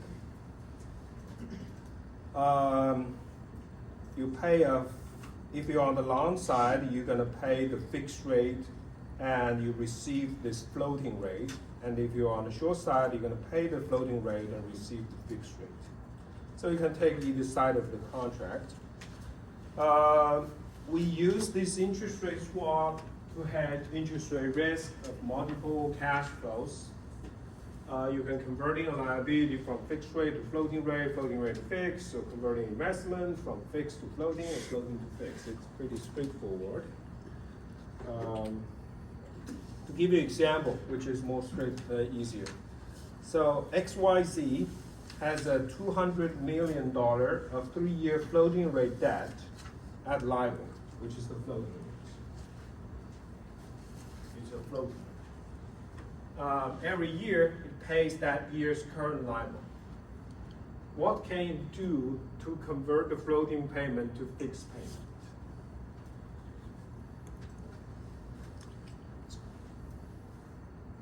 It can enter a swap contract. Let's look at this example. So XYZ, let's forget about swap at this moment. XYZ has to pay a debt to a lender, and that debt is in floating rates, which means you really, as a borrower, you really don't know the future floating rates. Could be higher, could be lower. It all depends on Federal Reserve decision to raise the rate or lower the rate. So there is a huge uncertainty about your cash flow here. Probably don't want that types of future cash flow because it's driven by Federal Reserve's requirement decision. Now, you can hedge that risk. It's called interest rate risk by entering a swap contract with a swap counterparty. In the swap, now let's look at the lower part of the picture. You will receive LIBOR from the counterparty, and you're going to pay a fixed payment to your counterparty. And that's called the swap rate. This rate is called swap rate, which is the fixed rate that you will have to pay. So if you look at your net cash flow, right, you pay LIBOR, you receive LIBOR, so these two cash flow can be canceled. So eventually the net cash flow is a fixed rate, 6.95.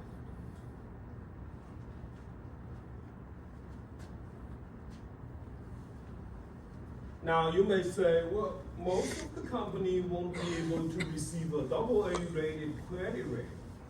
What can they do to hedge their interest rate risk exposure? For example, there is a BBB rated company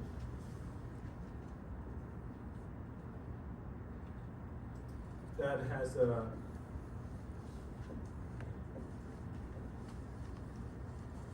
outstanding debt. There is a debt that it has to pay LIBOR plus a credit spread. Let's assume that 50 basis points. So this, because this is BBB rated company, so the borrowing cost is higher. They have to pay a higher interest to compensate the lender for their interest, the credit risk, the default risk. This BBB rated company.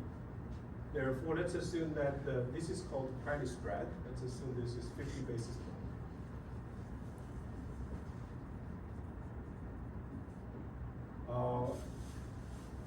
Can they hedge their interest rate risk using swap as well? They can, they just pay a higher basis point risk. Yes. So they can also enter a swap contract. Right? You can do this calculation. It's pretty easy to do. Again, LIBOR plus they pay a 6.9548% exchange for LIBOR. Now you can then look at the total cash flow. Total cash flow is going to be, they're going to pay the swap rate plus the LIBOR plus the credit spread of 50 basis points. and then they receive LIBOR. So these two uncertain risks can be canceled. Eventually they will pay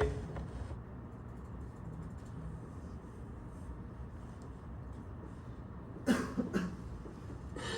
50 basis point is 0.5%, so 7.45. So they're gonna pay this fixed rate of 7.45% rates.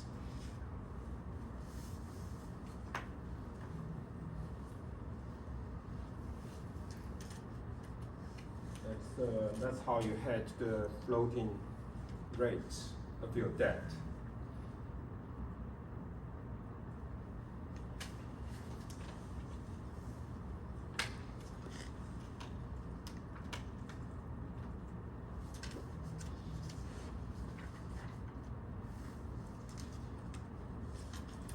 So these are the kind of the market quotes for a swap. So you can choose, there are many maturities that you can choose from. You can choose 2-year swap, 3-year, 4-year, 5, 7, and 10. Again, the market maker is going to give you 2 rates. So both these two, the last one is not very important. This one is just an average of the two. If you want to trade the swap, you have to pick up either one of these, but you can imagine, so these are both swap rates. Today's, for example, swap rates today. So if you want to enter a 10-year swap, you will have to pay 3.52% fixed rate for the next 10 years in order to receive LIBOR for the next 10 years. Or you will receive 3.48% fixed rate. You pay LIBOR.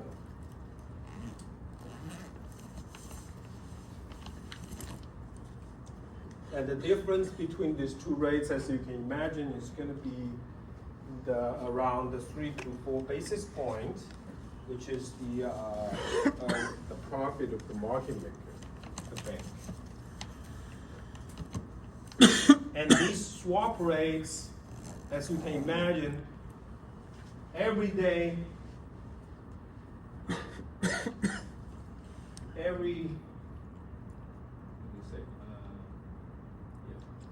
I guess every minute or every second, you will have updated numbers, prices. Okay, they will keep trading this. It's kind of like stock prices. Okay, you will see this keeps changes over time, and they're going to be driven by. They're actually going to be driven by the exchange rates and the interest rate, the floating interest rate. The short-term rate versus the long-term rate. Basically, what we call the yield curve, which the interest rate across different maturities. Okay, the last one is options.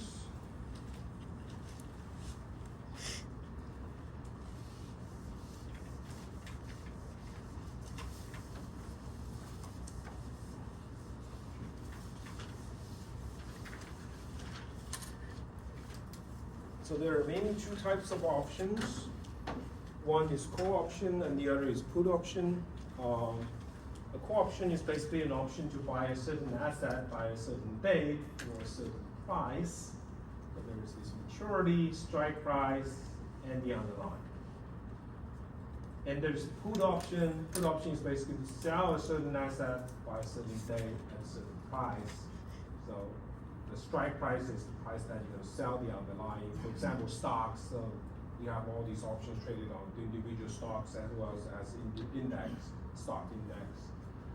So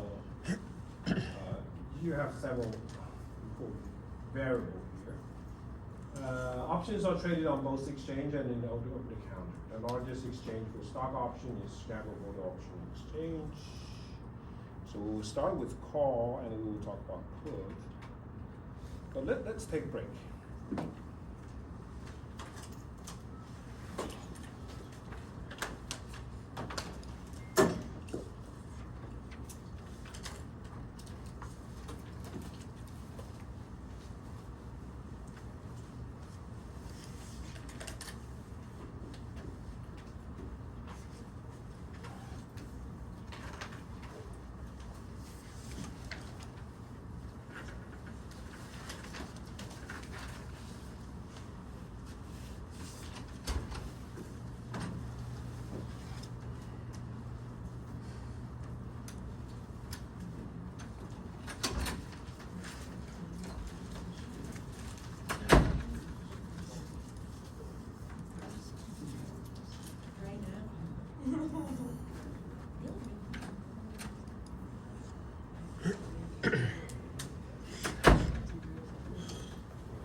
Same as you know, the economic is rate, and they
Do you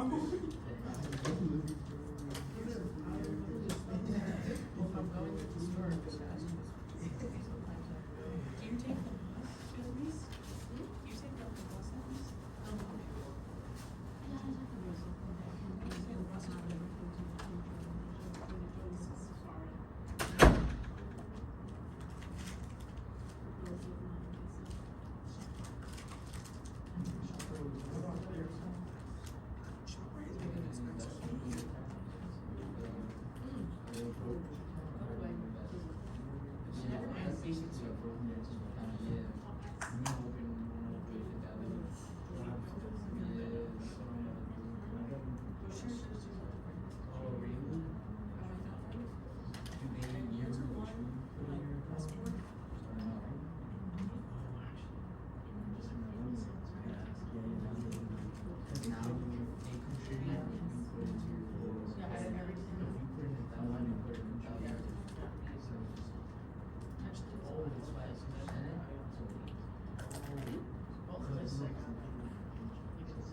This class is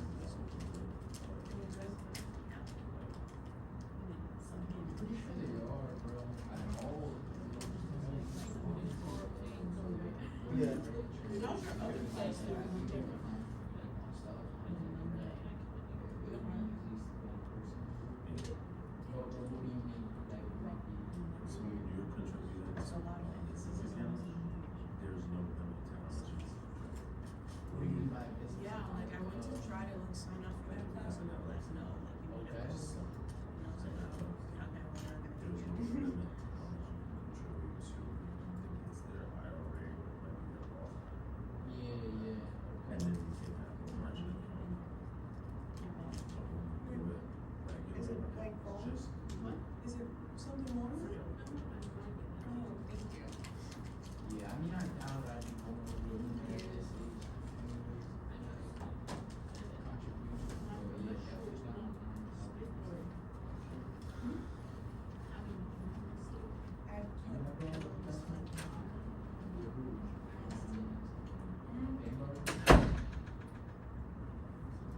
Yeah, otherwise it should be like, oh no.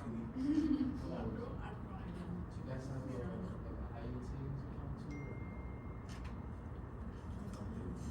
Because a high yield savings account, basically like a savings account. Yeah, they will pay even more like even more interest.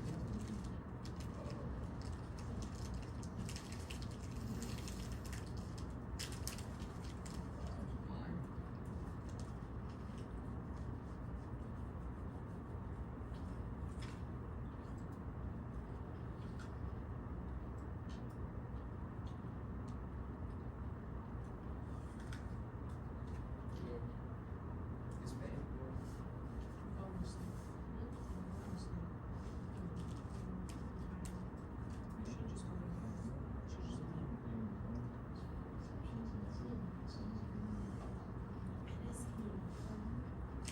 If they bring in a lot of resources they gave you, I was like like, let's this say is like good or big amount. very a lot more. So, yeah. So we started. Yeah, this is the Dutch option. The same stuff. Is how I said 14, 17.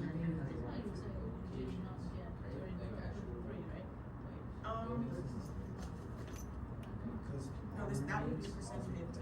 But I didn't do that one. Yeah. Yeah, so I just took the normal one and I did a different one and then I just chose one different rate.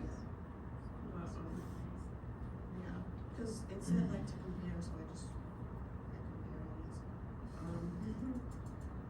Same thing that you guys did.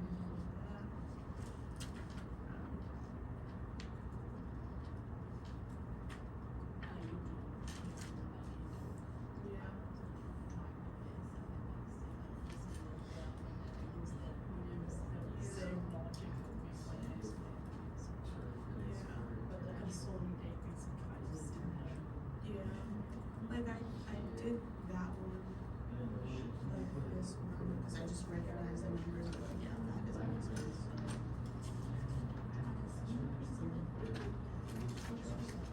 You could actually just have this.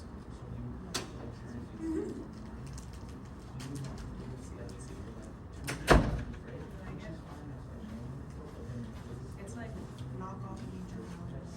Oh, she doesn't like it. It's too sweet.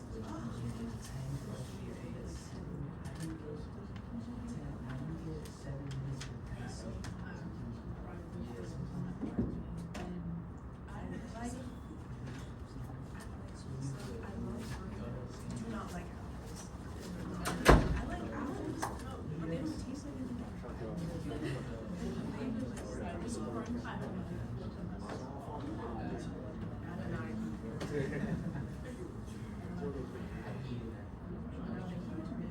feel like cucumber is good, but it's like a fruit, like it's not a fruit.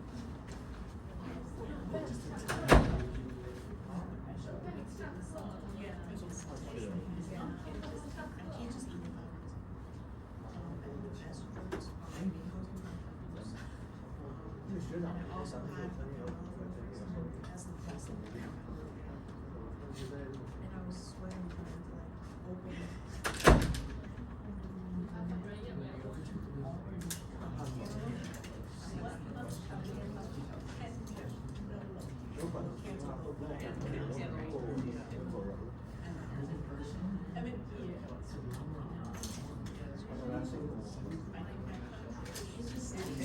It tastes weird.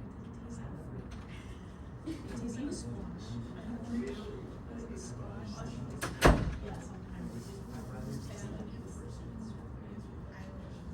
I hate kiwi.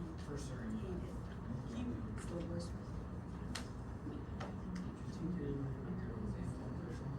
Well, maybe you're allergic. Maybe.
But I really like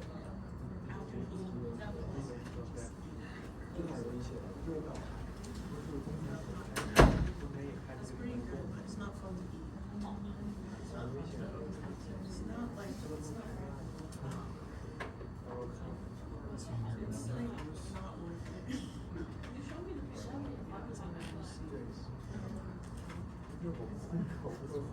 And the seeds are hard.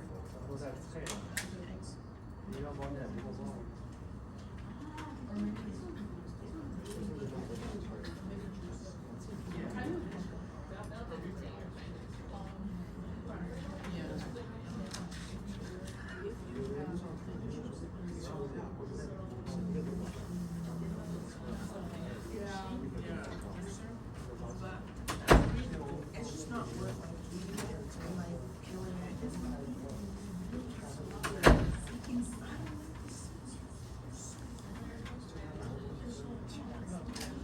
Okay, let's talk about a call. A call option allows you to buy a stock for price K as some future big sleep.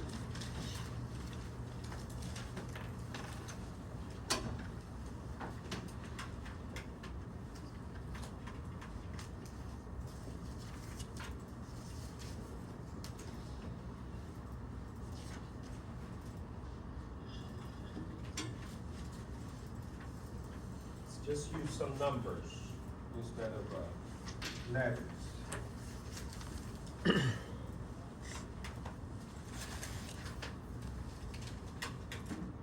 Let's assume that this call option allows you to buy stock at $100 share at some future, a month later. If the stock price goes up to 150, will you use this option? Yes. Yes, right? So, because this option allows you to buy at $100, but the market price is 150, so obviously you would like to use that option, which we call exercise the option, because it allows you to buy at a lower price. And in fact, the value with this option, it helps you to save $50. You can buy a stock which traded at 150 with $100, so you save $50. So the value of this call is $50.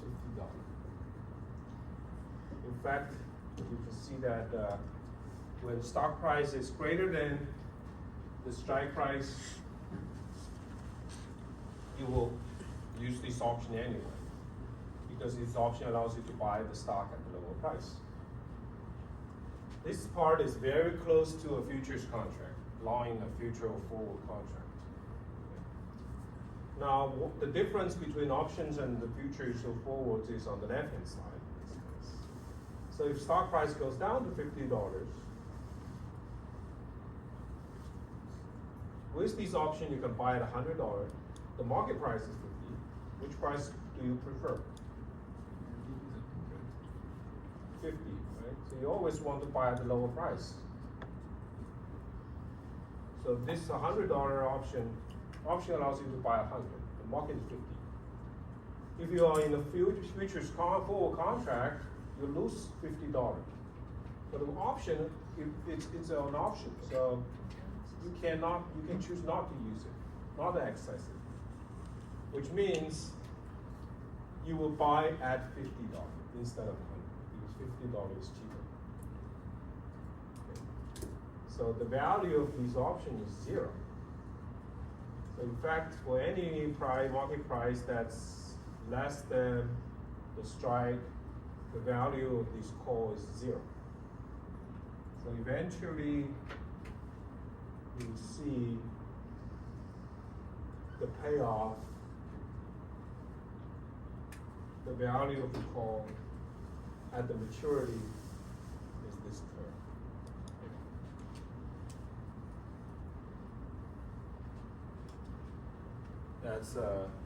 That's the line on the. So there are two payoffs, can be two, right into two equations. So on the right-hand side of the strike, this line is the same as the futures contract, the forward contract. So you're gonna pay the strike price to receive the stock. That's how I'm gonna interpret it.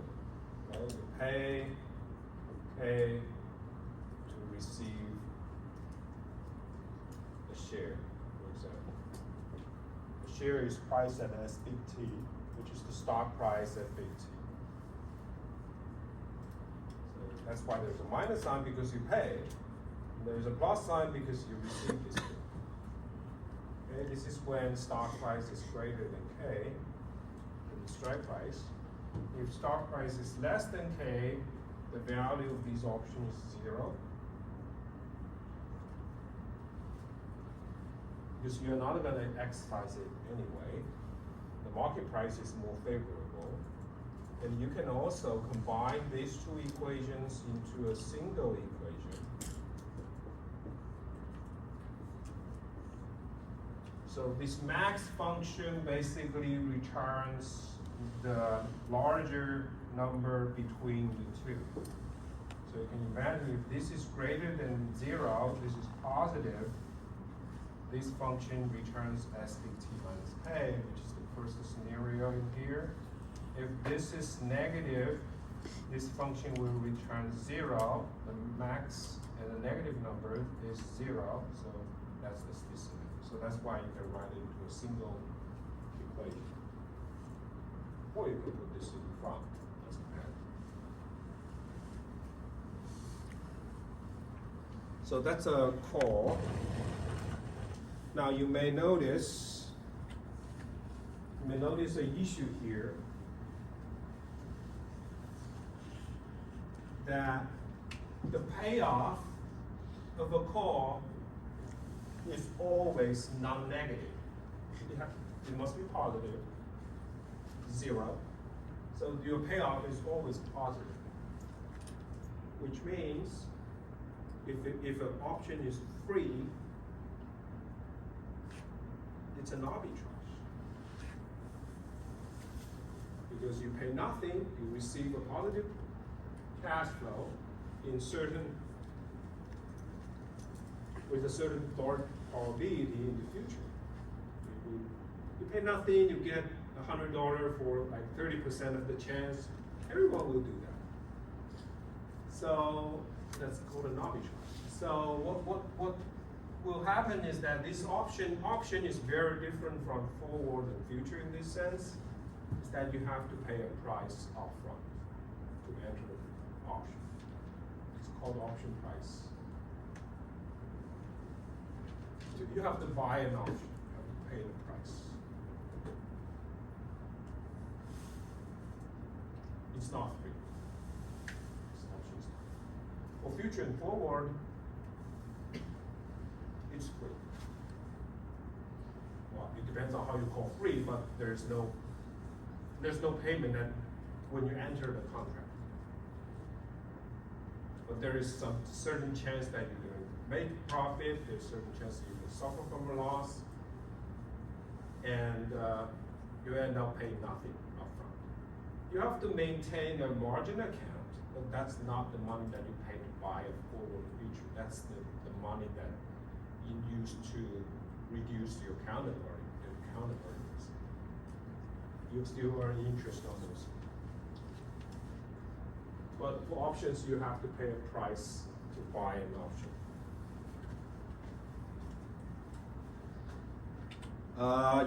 You can use a put as well. Put is the option to sell. It's an option to sell. So again, we can use these numbers as examples. Example, let's say that the strike price is $100. Oh, I forgot to mention that. You can buy a call, you pay the price, you will receive this payoff. You can sell a call too. You can be a seller, which means that you're going to receive the option price, but then you have to pay this payoff. You're basically on the other side of the trade. It's kind of like the forward. You can have these two parties, the buyer and the seller. So you can be a buyer or seller of an option.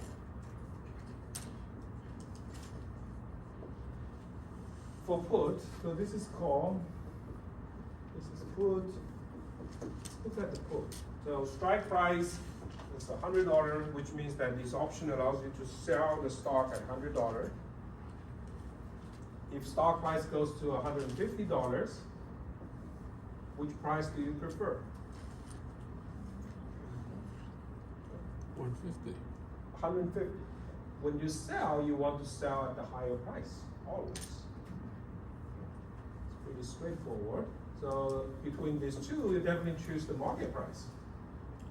So you would choose the market price, therefore the option value is 0. You're not going to exercise it. In fact, on the right-hand side of the strike, it's always 0. Now, if the market price of a share is $50,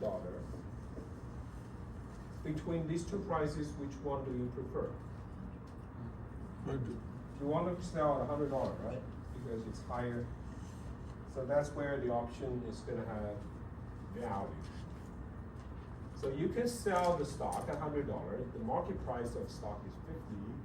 So the value of this option is actually the difference, which is $50. So you can imagine that on this side, the payoff will look like this. If the stock price really, market price goes to 0, for example, the firm goes bankrupt, okay? The stock price is going to drop to 0. Then you're going to receive your maximum payoff, which is $100, because you still can sell at $100.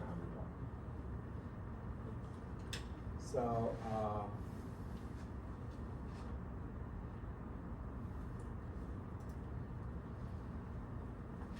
now, this region, you can see that this region is close to shorting forward. So this region, you can write it in the equation, A minus big T, S big T. This is all because, right, so you're gonna sell stock, which value, the market value says big T, you will receive the strike price. Okay, this is the put option, right? You sell the stock minus S big T, you receive K, so that's a plus sign, K minus S big T. So that's your payoff in this region. This region is basically 0. So you can summarize the payoff of a put. Again, 2 regions, 0 if stock price is greater than strike, K minus S big T if stock price is less than strike.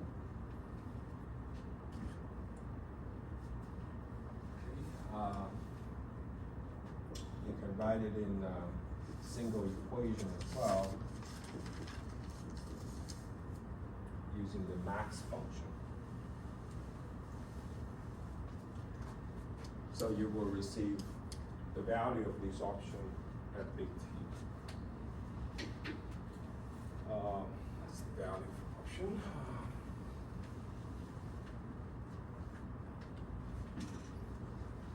There's these American versus European option, depending on how you exercise these options. American option can be exercised at any time before maturity. European option can be exercised only at the maturity. Most of these options traded on the exchange are American. In terms of valuation, by valuation I mean to determine these option prices, because for both put and call, if you want a buyer, you have to pay this option price. If you're the seller, you will receive this option price. There's these, these so-called Black-Scholes formula, which is used to value these option price. American options are very hard to value compared to Europeans.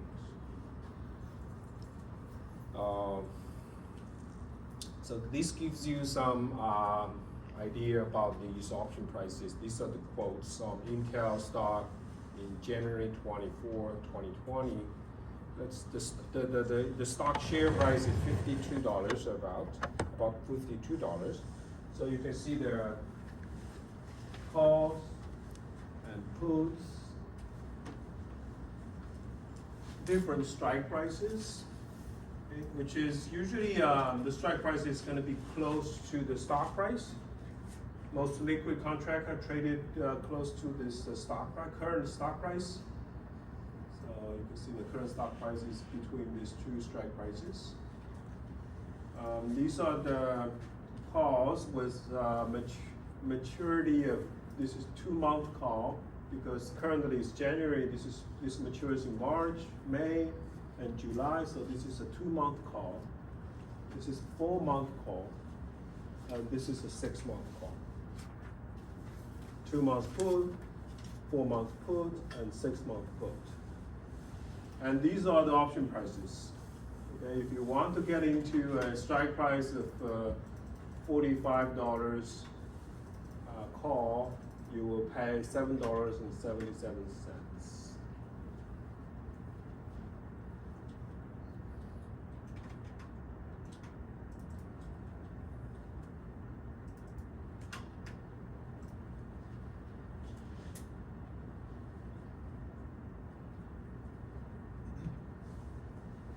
So you probably noticed these prices, right? So you can see that the price decreases.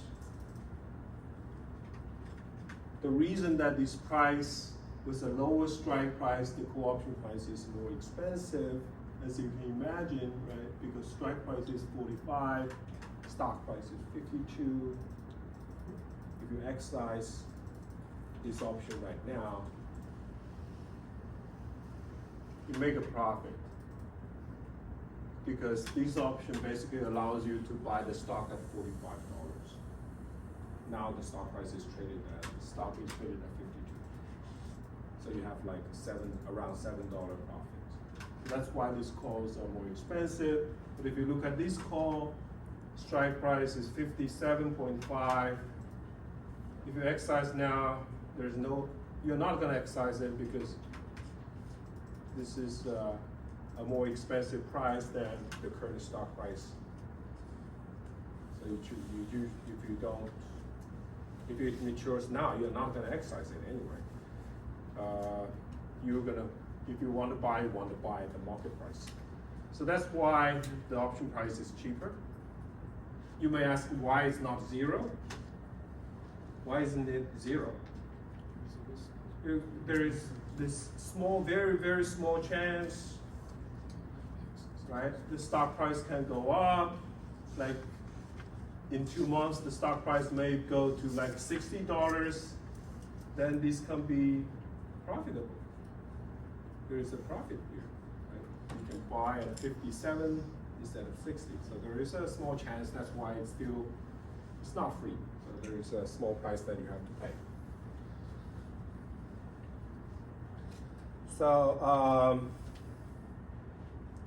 if you sell an option, you're gonna receive a premium.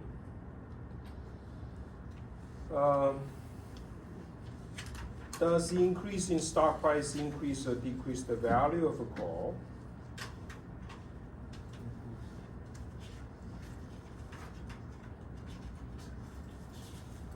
If you're long, it depends on whether you're long a call, you're short a call.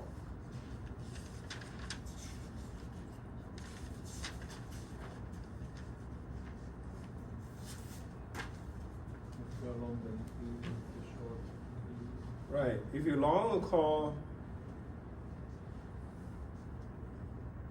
just gonna show you that.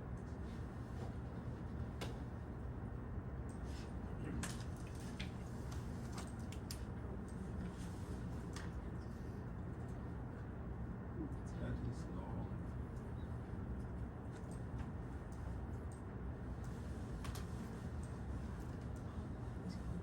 So, it's all because you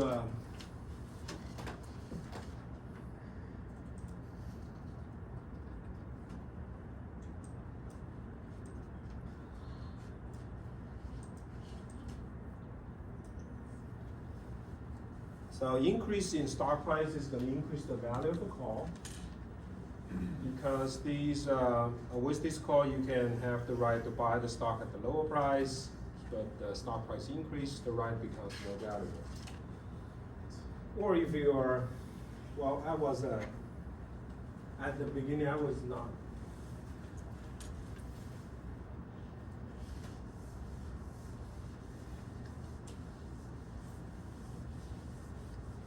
I had like physics background, so at the beginning, all this doesn't make sense to me. So how I think about it is that if you look at this picture, if stock price goes up,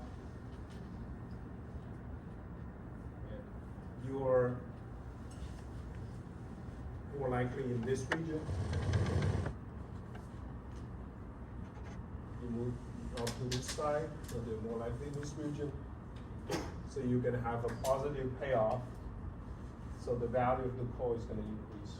That's how I understand it when I was in physics department. So, but now, of course, if you keep talking about these things, you will start to understand what these you basically have these rights, right? These languages. So stock price increase, right, become more valuable. So if you long a call, this is gonna the increase in stock price is gonna increase your position, the value of your position, because you have a higher chance of end up in this region, which has a positive payoff. If you short a call, increase the stock price, decrease the value of your position. You short a call, it's just the counterparty. Okay, so the opposite. So you can think about this picture as the long a call. If you short a call, this is zero-sum game. So if there's a buyer, there's a seller. So the gain of the buyer is going to be the loss of the seller. So if you short a call, this is going to be your payoff.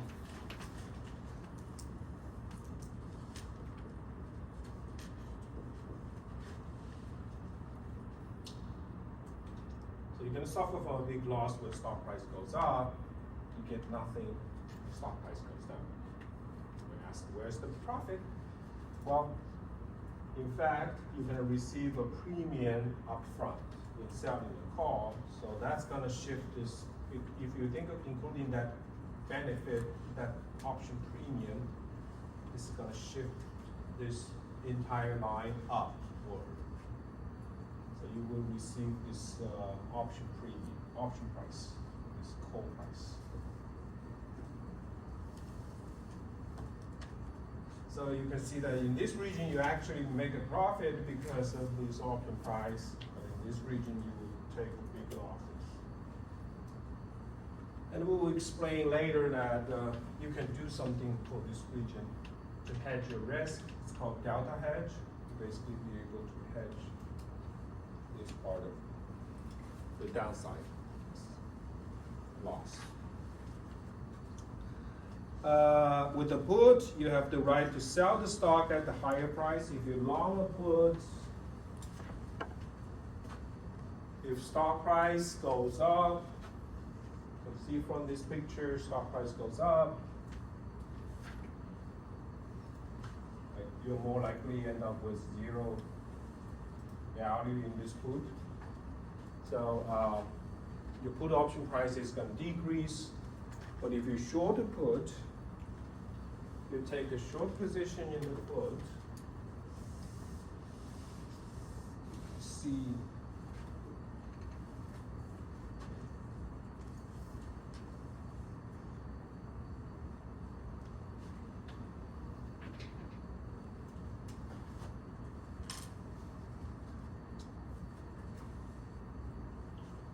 that's going to be the payoff because these two are counterparties. So these for the buyer, this is the profit, that's going to be the loss of the seller. In this region, zero. So you can imagine that if stock price goes up, if you're the seller of a put, you are going to make a profit. So that's going to increase the value of your position.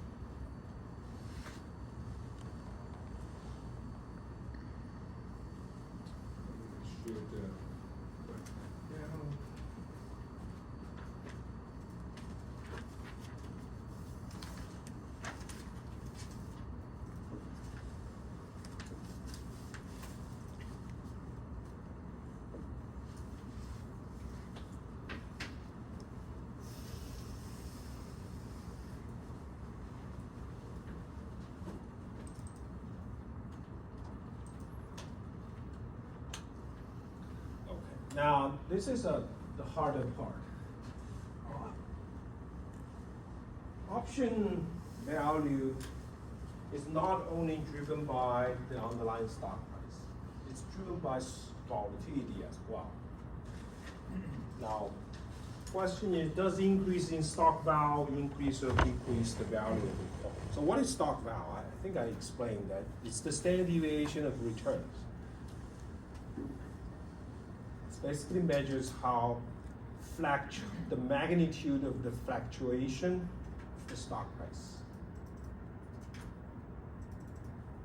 Some days, some of the trading days, the volatility is lower. Some of the trading days, volatility is higher.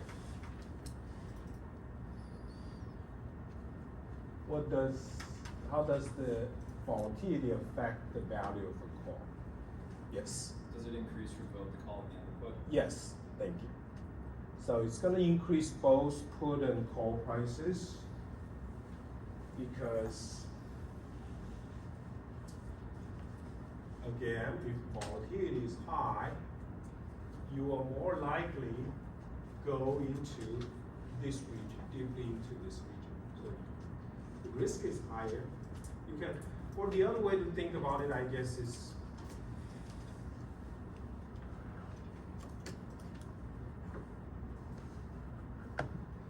think about the insurance. If risk is higher, insurance will be more expensive. Options are like an insurance. Now you may think, we haven't talked about anything about insurance here. Let's take put as an example. Put is basically an insurance.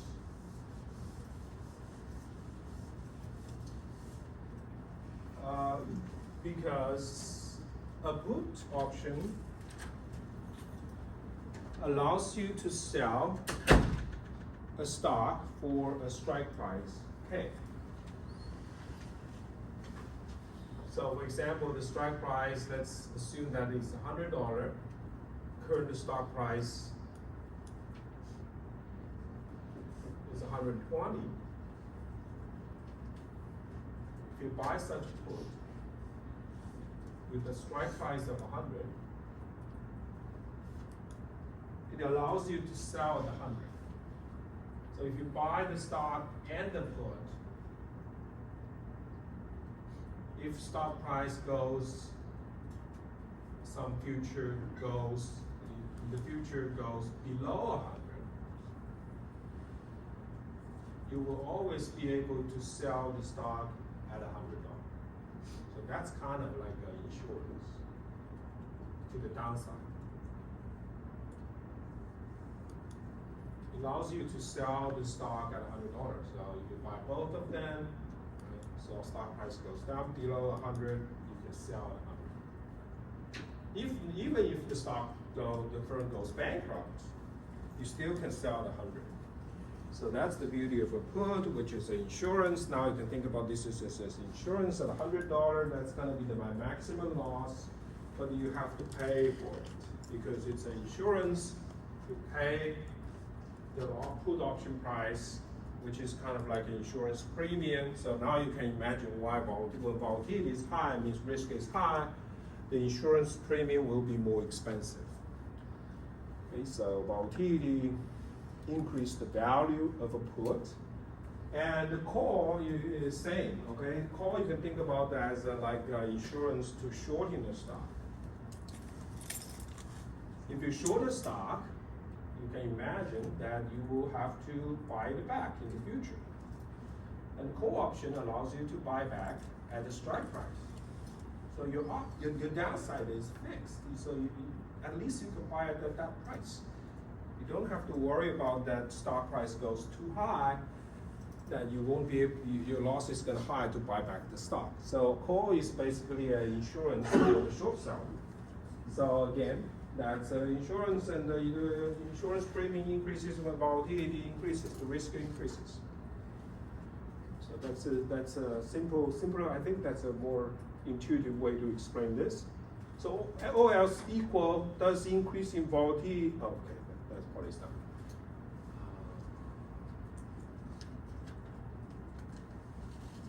Okay.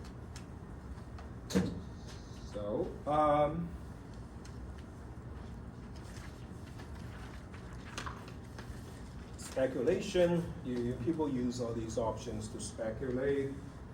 It's very risky tool. Okay? The volatility of options are very high.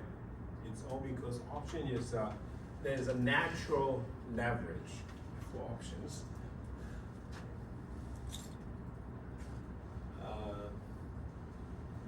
You're bearish in Intel. What can you do other than shorting the Intel stock? You can buy put. Right? You can buy put. If you buy put, if Intel stock goes down, you're gonna make a profit. If Intel stock goes up, there's no loss. The loss is the option price. Or you can do.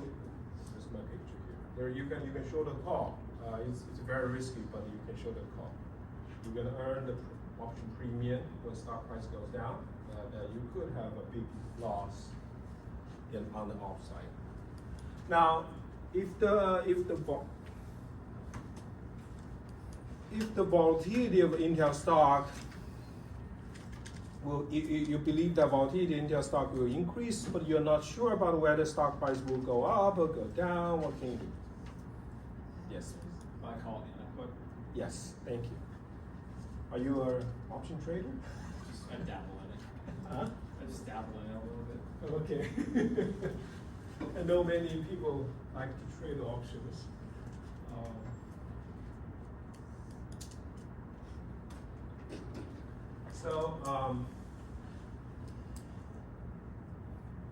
This is a typical option strategy. It's called straddle.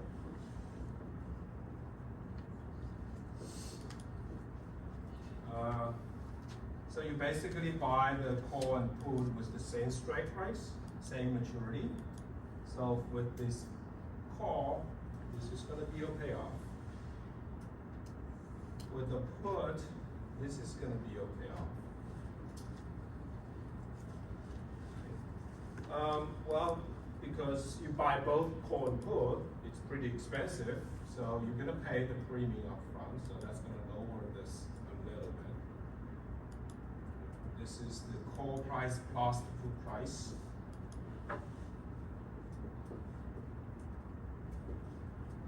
That you have to pay.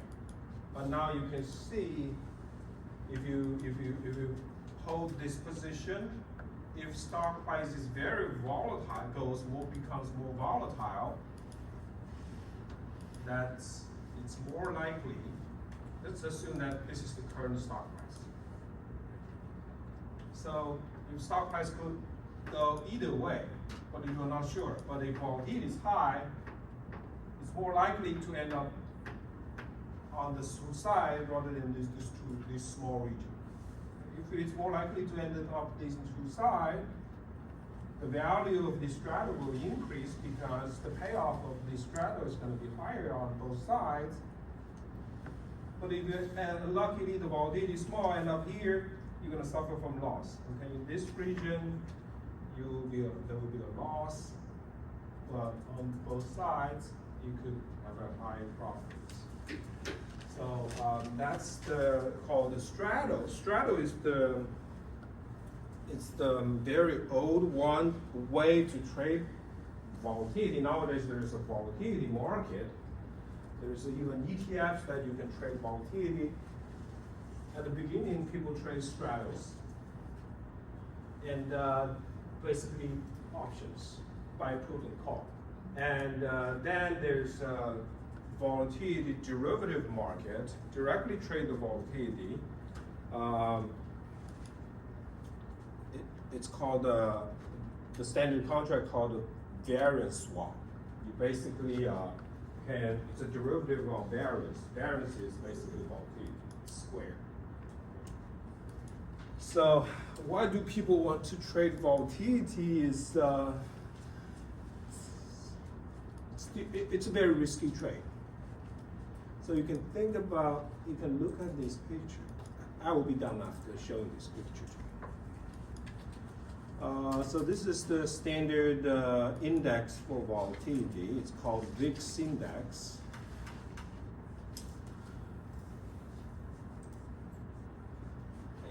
This is the volatility. It's an index on volatility. It try to represent the volatility of SP 500. This index is created using options. There's a formula that they use to using the option prices, the market option price to compute this index. So you can see this index changes over time and it fluctuates a lot. The average is about 16%. Today the index is about 16, which is kind of close to the normal state of the market, SP 500. SP 500 volatility is about 16%, but this index can be higher and lower. Okay. Usually the higher part is because this index goes up a lot if the market is in the panic mode. Like early this year, when Donald Trump announced this tariff, right? So this index went up a lot, and in 2000, this COVID crisis, you can see. So people start to, and this index is what we call the mean reverting, is that if it goes up a lot, it tends to go back to the mean, which is 16%. That's why people like to kind of speculate on this index. It's different from SP 500. There's no mean reverting in SP 500. SP 500 goes up. There is downside, but the longer trend is going up. But this index is like, it's fluctuating around in the 16%. So if it's too high, people start to speculate that it will go back to the 16%. So this derivative market and this all these ETFs will trade, basically created to help people to trade on the mean reverting of this index, basically. But it is risky, okay? Sometimes, for example, if you're here, right, you think, wow, the index already reaches 40%, that is high, it should be 16%, should go back. But actually, it didn't. It went up even more. So if you're speculating that index will go back by trading these derivatives, you will suffer from huge losses in the short term.